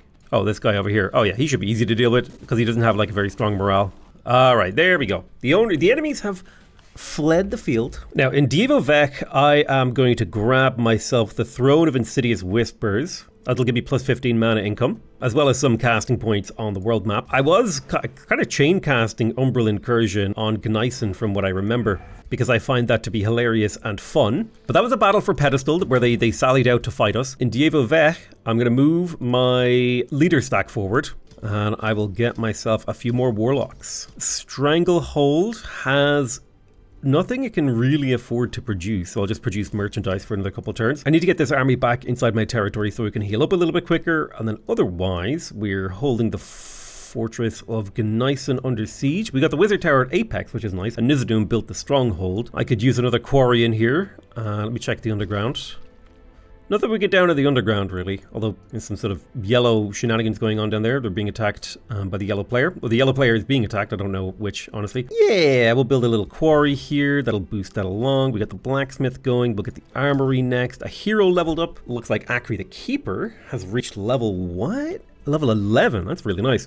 Soul Collect is a great ability. We'll get that one. We got the Wand of Summoning. Excellent. Let's make another one of those. You may have the Umbral Wand of Summoning, good sir. This will allow you to summon an Umbral Demon. I will kill this Rod of Spiders. I will kill the Seer. Wallbreaker is fantastic. We will keep that one. The Heart of Truesight is great. I don't need this many Wand of Inversions or this many Wand of Provocations. And by that I mean I don't need any of them. I will give my Sovereign the Wallbreaker ability so that we can turn his army into a siege machine. We can now summon Chaos Eaters, which is going to be a fun ability. I don't necessarily think we need fiery arrows, like +2 fire damage. I don't have that many skirmishers in ranged. I've been focusing mostly on mages. The Soul Overflow would give me +1 strengthened and 20 maximum hit points on all of my undead, so I will grab Soul Overflow. Pitch Vec built the Smith's Guild, which means we should be getting an insane amount of production from foresters. So if I pop a forester right here, you can see we are getting an extra 5 food and an extra 5 draft for building this. That's great. This city will be able to crank out warlocks for me. In fact, I'll queue up a stack of 6 warlocks right now. Really quickly, I will grab the Fishmonger, the Library, and the Grand Wharf, as well as the Ballista Towers, the Archer Battlements, and the Arcane Institute. Just trying to build all the basic infrastructure in here to get it finished. I'm a Vec upgraded itself to the next tier. I'll grab the Underground Laboratory, the Shrine, the Masonic Hall, and the Interrogation Dungeon, as well as the Mana Obelisk and the Ritual Mausoleum. I'm probably going to put the Ritual Mausoleum to the front of the queue so that I can increase the city's stability. Stranglehold can annex another province, which I'm excited about. It does have a teleporter and it is producing merchandise. I think I'll cancel the well, actually, I'm going to produce merchandise for a couple more turns, and then I need to increase my gold income with a pearl mine right here. This will be 12 gold per turn. Well, yeah, this is definitely like a gold production town, so I think a gold mine here makes sense. I have created so many umbral nests around this place. It is really, really fun to do that, to put someone just coat their lands in infestations. Num num num num num. Alrighty, Pedestal is ready to be attacked by our Umbral Tyrant stack. We'll just auto-resolve this. It should be a pretty straightforward, pretty clean sweep. I don't need to raise skeleton mages, but what I will be doing is raising this city. The Banshee stack is ready for a little bit more combat. Should be an easy auto combat, I'm hoping. Easy clap. No cap. One more turn until Nyson is besieged. Broken, really, is what we should say. Silver Wall won't talk to me because I'm at war with Deep Vault. So Silver Wall... It's weird that they don't have the thing that shows that they're at war with me. Maybe it's being occupied by Girona, can't tell. Phil Nitra, the Cleric, is leveled up. I need 2 more battle magic skills to get Weaver. So I think I will give him... Arcane Strength is a nice one, as is Magecraft. Ignoring status resistance is really nice, so I'll give him Magecraft there. Some new Empire developments are available. Magic Origin units will gain +3 ranks, that's kind of crazy. Rally of Liege units have higher ranks. Defeating infestations can grant me units. I do like that, with the fact that I have so many infestations that I could clear nearby. I also like the idea of Dark Vigor, where I can regenerate health inside enemies' domains. Oh man, the Umbral Tyrant stacks are going to be getting recruited here. I think I'm going to be able to make the ultimate Tyrant stack, dude. Cancel all of these Warlocks, actually. I've changed my mind. I know what I need to do. I understand what my purpose is in this game, and it is to recruit Umbral Tyrants until I have 18 of them. The level of destruction that 18 Umbral Tyrants could wreak is untold. Oh wow, we got some really, really powerful stacks over here. I'm going to bring my Sovereign up to here. I'll regroup all my Warlocks into a nice big juicy stack. And then I'm going to attack, and we're going up against Girona Whisperfriend. 3 of her stacks, she's got Bastions, she's got a lot of really, really nice units. But I have the Umbral Tyrants. Let's go ahead and manually combat this and see the level of evisceration that we can inflict. Okay, perfect. I'm going to grab my leader here. We have Mass Plague as well as Fire Hex. I'm going to hit them with the Fire Hex on this side. That's just ideal. With my Lost Wizard, I am going to do the Forbidden Tome. We got Astral Storm, so 2 to 4 random enemy units sustain 3 damage of each elemental channel, and it can happen at the start of my turn for the next 3 turns. Boom. Zap, zap, zap. Perfect. Now, with my Umbral Tyrants, I'm going to go ahead and put Tyrant's Mark on the Splitterlings that are at the front of my army. I can't get my Splitterlings up to my enemies yet, so what we'll do is we'll get them forward a bit, but we will put them in cover, fortified defensively, and we'll walk our Tyrants forward so they're better positioned for future turns. So we've got all our Splitterlings ready to go and a bunch of Tyrants sitting in front of our Cthulhu-esque gods. And then we've got a stack of Warlocks ready to just completely annihilate some fools. Put them into cover and defensive a little. I don't want to group my people up too much. I'm going to keep them nice and spaced. Now, in terms of spells, I think it would be good if I were to play a Baneful Curse here. That'll make these guys weak and sunder their defenses. Akri the Keeper is going to summon a Umbral Demon. We got an Umbral Juggernaut, which is a great unit to get in the summon. We'll make our way forward. And we are ready for an all-out assault next turn. Big Flame Strike from my enemy. That was powerful. I wasn't expecting that much damage on one of my Warlocks. I had them all spaced out, but apparently they had the spell to do the AoE damage that they needed to. It's not that important. Rune of Retaliation. Okay. They had a pretty good first turn. I think this spell here is pretty tough to deal with, the big AoE flame spell. Now, my people do eat chaos for breakfast. I'm going to summon Undead with Akri the Keeper, and it was a Banshee who can jump in here and do their Wail to get a nice big AoE bomb with minus morale built in. I think we will Cosmic Bolt this Spearman to bring him down, which actually basically killed him. Then with my Astral Serpent, we're going to bite down this next unit. Okay, I'll pull this unit away so you can charge the Archer. Shove him. I will step you back a tile, and then you can kill this Spearman, bringing down the morale of the entire enemy battle line. You can see here, ally killed, minus stuff. Okay, with my Tyrants, I'm going to add some more marks. Now, I can scuttle. Ooh, just about can't make it in there. I can scuttle you to there, and then you can do Tyrant's Oppression. Oh, these guys take way more damage. Hell yes. Boom. And a final Tyrant Explosion should do a lot here. Make sure we catch these enemy archers out in the open. It's one of the big advantages of the Splitterlings and their speed. My Direcaster could do quite a bit of damage here. Ooh, yes. Yeah, like I said, we need to catch these range units, because you want to force them to use low efficiency things, so they have to move and do their actions and stuff. Now, if you were to just attack, you would do 21 damage. So we're going to Sundering Curse him. And then if you were to attack, you would do 27 damage, so you're going to Sundering Curse as well. And then if you were to attack, you would do 36 damage, which should get the kill on this guy. You just kill him one more time. Perfect. Now, unfortunately, you got immobilized, but that is not important, because you could Sundering Curse this guy, and then I can send a Splitterling to go control their zone. I'm going to go ahead and cast a Lost Wizard book. Ooh, Lightning Storm. Next 3 turns, random enemy takes 24 lightning damage. Perfect. We do have Mass Plague as a spell, and I can hit a lot of enemy units with it, so I will. And my units are immune to disease. I don't remember, though. They might not be. There we go. We killed the enemy unit here. Skidam. We're nibbling. I want to see their morale. It's already got to be dipping. Yeah, their morale is wavering and dipping and falling and slipping. I'm going to put a Constricting Tentacle right here because it's a cheap spell and it will make it easy to control the flanks. Yeah, the Lava Burst is crazy. Very nice. Sundering their defense, constricting them as they try to escape. Yeah, a little bit of damage here. Ain't so bad. And they killed a Splitterling. That's no big deal. Remember, that gives me back mana. That's the other thing about this Shadow build, is every time a unit dies, I get back mana. I can cast more combat stuff. It's a little bit silly, honestly. All right, lovely. All my people eat their debuffs. What if I Soul Overflow right here? What happens? Powerful. You get a strengthened buff. So now that we're on turn 3, if I were to walk forward here with my Tyrants, I no longer need to do the explosion thing, although this is an extremely efficient one. But, boom. Oh, ho, ho, ho, ho.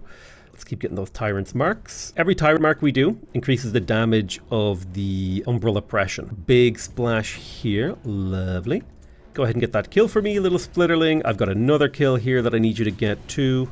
You can get to here, and you can get to here. A couple of nibbles on this guy's back should do it, and that should be the enemy army routing. Barely any losses taken. I think I lost a Warlock for all those enemy pieces. Yeah, so if you're wondering, oh, why doesn't Potato like fight his battles anymore? That's why. It's like they're not too hard.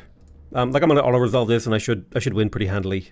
Yeah, single Warlock lost for all these units. That's like an easy trade to take. Right, so my heroes basically cleared out this area of all coastal stuff. So I think I'll start bringing you back now. Phil Nitro, the Cleric, you can come help us out on the front lines. Now, the Siege of Gneisen is over. This should be a pretty easy auto combat. I'm not expecting anything resembling resistance here. Yeah, if I lose a single Pyromancer, that is NBD, dude. No big deal. We're going to raise the city as well.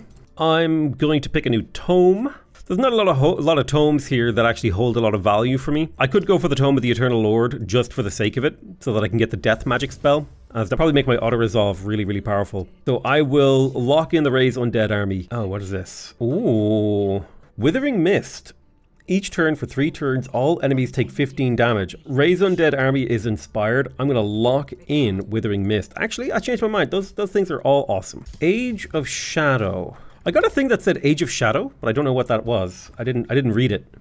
I missed it. I'll research Bind Ancient Gold Wonder first, actually, so I can figure out what the requirements for Age of Shadow are. Oh man, this is awesome. So when I recruit Warlocks in Pitch Vec, they come out as Elite. Level 3. So they already have plus 30 health, plus 1 armor and resistance, and plus 10% damage. That is like kind of insane, actually. I'm a Vec, can annex another province. I will grab that Golden Gate. That's 30 gold and 5 influence right there. Another one of my heroes leveled up. It's Akri the Keeper once again. So the Draining Blade isn't particularly good for Akri, in my opinion. I think I would much rather go for... Let's see, so you're more of a like sitting in the back support summoner sort of character. I don't think Mass Rejuvenation is that good. Frostfire Detonation isn't that good either. Visions of Woe is a nice debuff. Draining Blade is a nice sort of, oh god, I'm being attacked in melee, help. So I will take the Draining Blade. It makes him a nice shadow hero. And I'll grab some Magecraft on you to make your spells, or your spell attacks a little bit better. Ooh, my Umbral Lord is leveled up. And I think we were going for the battle magic kind of direction. I'm going to channel some magic power. Do a little more magic damage. Sinrai has leveled up. Now, Sinrai is going to take the Eternal One buff so that they always respawn just over and over and over and over, as is Malzar the Glorious. So when this hero is killed in a battle after 2 turns, it comes back to life with 35% of its total hit points. Basically, this unit cannot die. As long as I keep some of my other units alive, my heroes can never die now. Nice, we finished forging an item. I'm going to go ahead and forge another one of these. I really like these Umbral Wands. Being able to summon Umbral beasts is fun. The summons are just powerful in my opinion. Let's take on this Umbral Nest. We will just auto-combat it because they should be fairly straightforward and easy to kill. We got a bunch of souls, a little bit of gold, and probably get a little bit of loot here. Ooh, a Construct Destroyer, a tier 4 power cleaving charge strike weapon that can poison and kill constructs. Plus a bunch of resources and a couple new items. Very nice. That's really cool. I want to go clear the rest of these Umbral Nests. A lot of potential resources locked up in that spell. I kind of like that you can spend mana to basically create loot boxes for yourself out of the enemy city. Like, that's kind of a cool ability. I will keep casting Umbral Incursion so that more Umbral monstrosities will continue to happen to my enemies. Ooh, Umbral Mistress. That could be fun. I'll summon some Umbral Mistresses. Mistress-I. Well, actually, they're tier 4s and I want to save my Imperium for my Umbral Lord. Oh, and I just got 3 of them right now.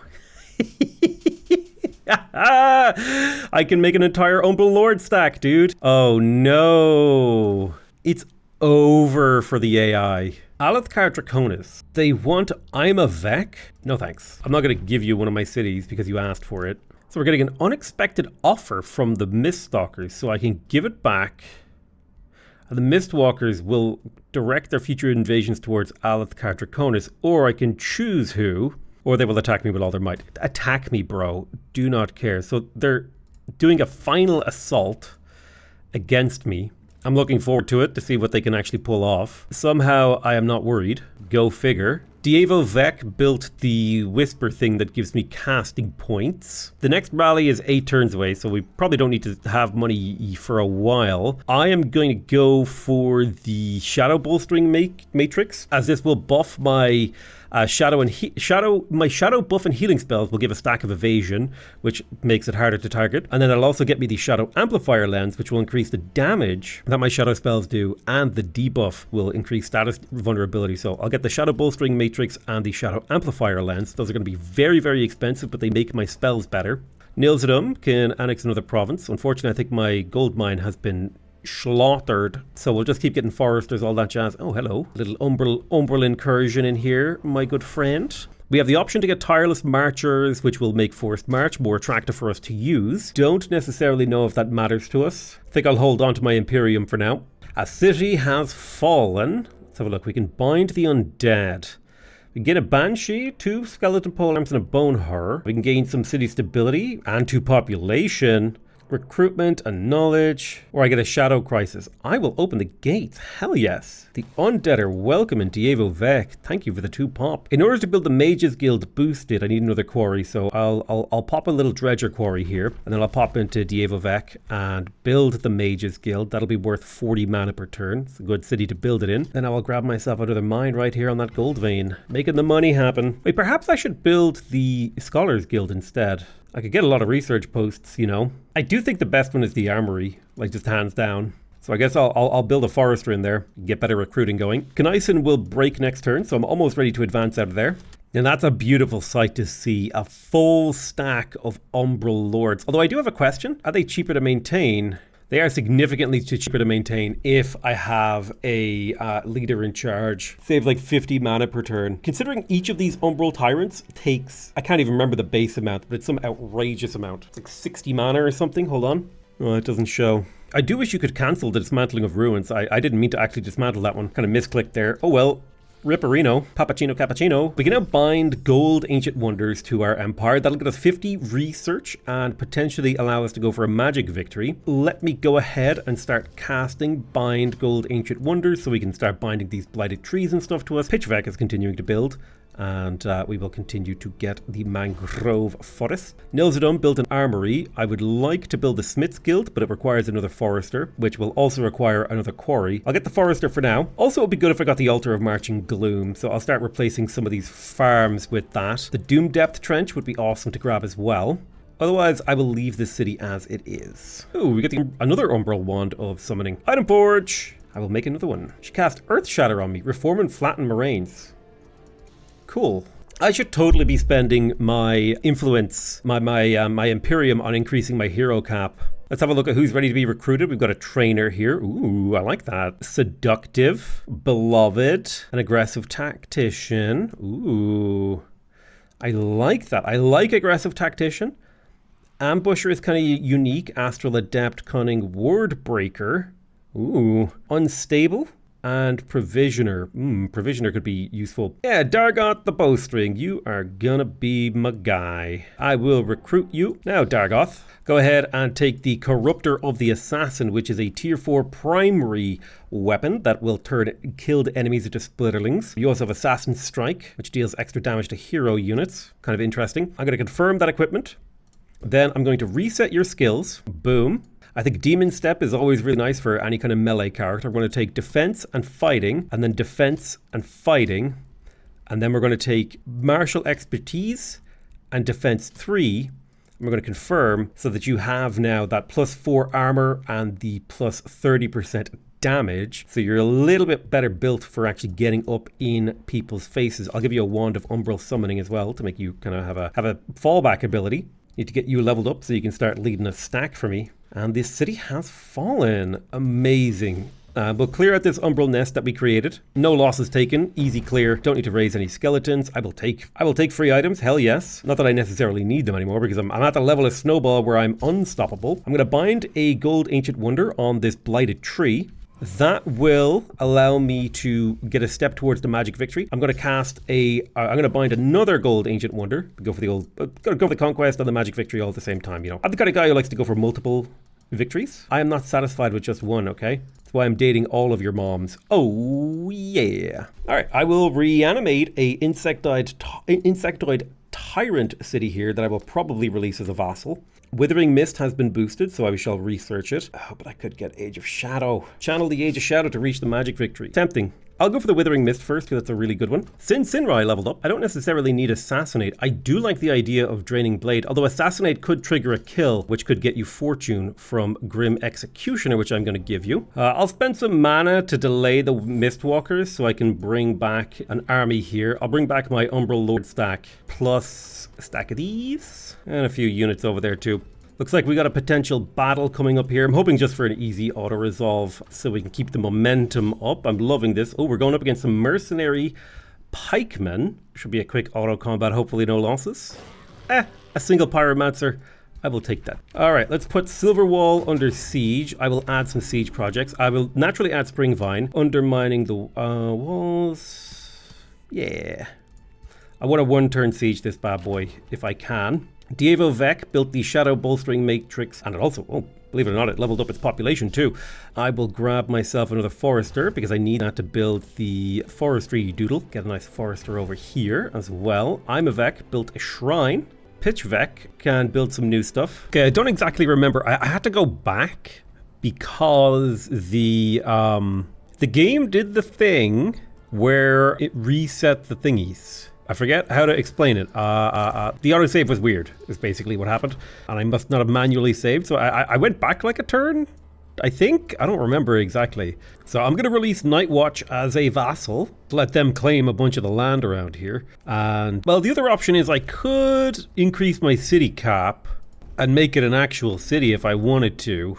Which I suppose isn't a terrible thing to do, although this is starting to get quite expensive now at 1,100 Imperium per city. That does prevent me from taking the penalty. We'll focus on food and production in here to try to grow the city really, really quickly, both in terms of the number of buildings that it has and otherwise. Lovely, we finished researching Withering Mist, which is going to be a great spell to cast in battle. I am going to go ahead and grab myself the Bone Horror Reanimation so that I can create Bone Horrors after combat. Pitchvec produced a Shrine. I think I was meant to spend my Imperium getting new heroes, but I'm not bothering with that right now. Acri the Keeper, I'm going to give Distant Evocation. And I've already bound the Blighted Tree. I'm trying to remember where the other gold wonder is. There it is, the Golden Gate. I'll bind this one. Now I should be allowed to research and cast the Age of Shadow. Checking the victory condition. We are pretty much ready to go here. I would pretty much give myself a military victory. I mean, there's 3 rulers remaining, but I mean, is there really? The AI are countering one of my fresh stacks here. I'm just going to go ahead and auto-combat it. I should win. If I don't, I will manually fight it. This is pretty heavy losses, but it is within the realm of acceptability, in my opinion. And now is the time that we'll raise a whole bunch of skeletons to refill our ranks. These are gold-touched Earthkin undead. So we have Bone Horror reanimation. So non-racial tier 3 and 4 units will give the option to create bone horrors. Battlefield reanimation is a banger spell. So I'll get to work on Battlefield Reanimation. Pitch Vect produced a obelisk, and we can repair some ruined provinces in here. Sinrai has leveled up. I could give him searing weapons. He doesn't need searing weapons, in my opinion. Far better to give them something like Vigor to make them much, much tougher in terms of health. Malazar the Glorious also leveled up, and I'll give him Vigor 3, so his health is super high. I'm going to do a mass phantasmal ritual here in this province that will damage all of these Feywild sort of enemies. I have a stack. Yeah, I've got stacks of Umbral Tyrants, so this should be an easy auto combat. I am curious to see though how it shakes out. It wasn't even close, bro. Holy crap! I want to watch that replay. Let's get a play-by-play of the auto combat completely annihilating. Oh, Jesus. That's the summoning going on right there. The seizure summoning. They've already gone insane. Oh, I don't know why these guys got inflicted by insanity. The hell is that? Awesome. I'll take some free insanity. So we use the Tyrant's Mark. We're using all sorts of cool spells. My little Tyrants. Oh, my God, there's so many Splitterlings. This is just so many Splitterlings. Like, this is way too many Umbral Lords. Oh, wow, they've completely gone insane and are killing each other over here.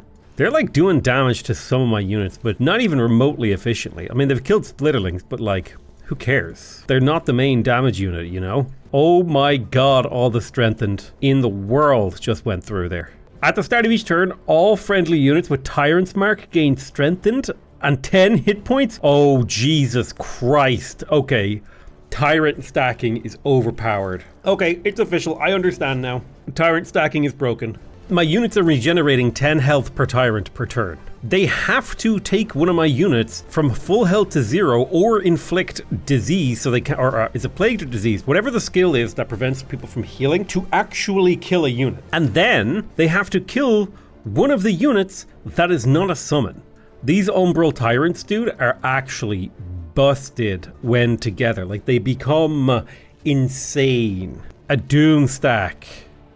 A true Doom stack. An unstoppable stack of Doom. Oh man, I can't wait till I get more of them. Alright, nice. We have obliterated the Toll of Season, and we get Elandra's Chosen, which is a friendly army spell. Target hero leading an army you control is permanently transformed into a Scourge of Spring. That is nice. Plus, I get a bunch of Imperium, which I will happily take. Dude, I would still love, and I mean love, a Age of Wonders, like Total War Age of Wonders. Man, can you imagine having like floating Umbral Warlocks like zapping each other? That'd be sick. One day we will merge the brands together into one super brand. We're gonna go ahead and start creating a hearty helmet. It's gonna be 15 hit points, 1 defense and 1 resistance. Although actually I am tempted to take some hit points down and replace that with status resistance instead, to kind of build a little bit more of an all-around armor. It gives a nice big health pool. It increases your effective HP. We got a new Rally of the Lieges, and that means 4 new Umbral Tyrants are going to get recruited. Shabam! We are running thin on the old Imperium that we're spending on those units. But that's fine. I think what I will do is delete this Direcaster. While it is a really cool unit, it is tier 5, so therefore it's using up my important Imperium, as is this Lost Wizard, which I love this unit, don't get me wrong, it is one of the coolest units in the game. However, I need room for my Umbral Tyrants because my dream is to have 3 full stacks of Umbral Tyrants with heroes in tow. I wouldn't mind raising another city up here on these mirror fields. I kind of enjoy just having lots of cities, so I think I will go ahead and reanimate a city in here once I can get a hero on that tile. Nice, we just got Battlefield Reanimation, which is going to allow us to heal all of our friendly undead units to come back to life, and non-undead corpus will come back as decaying zombies. But that's it from me. Thank you guys very much for watching. I love you all very much, and I'll see you next time. Bye bye!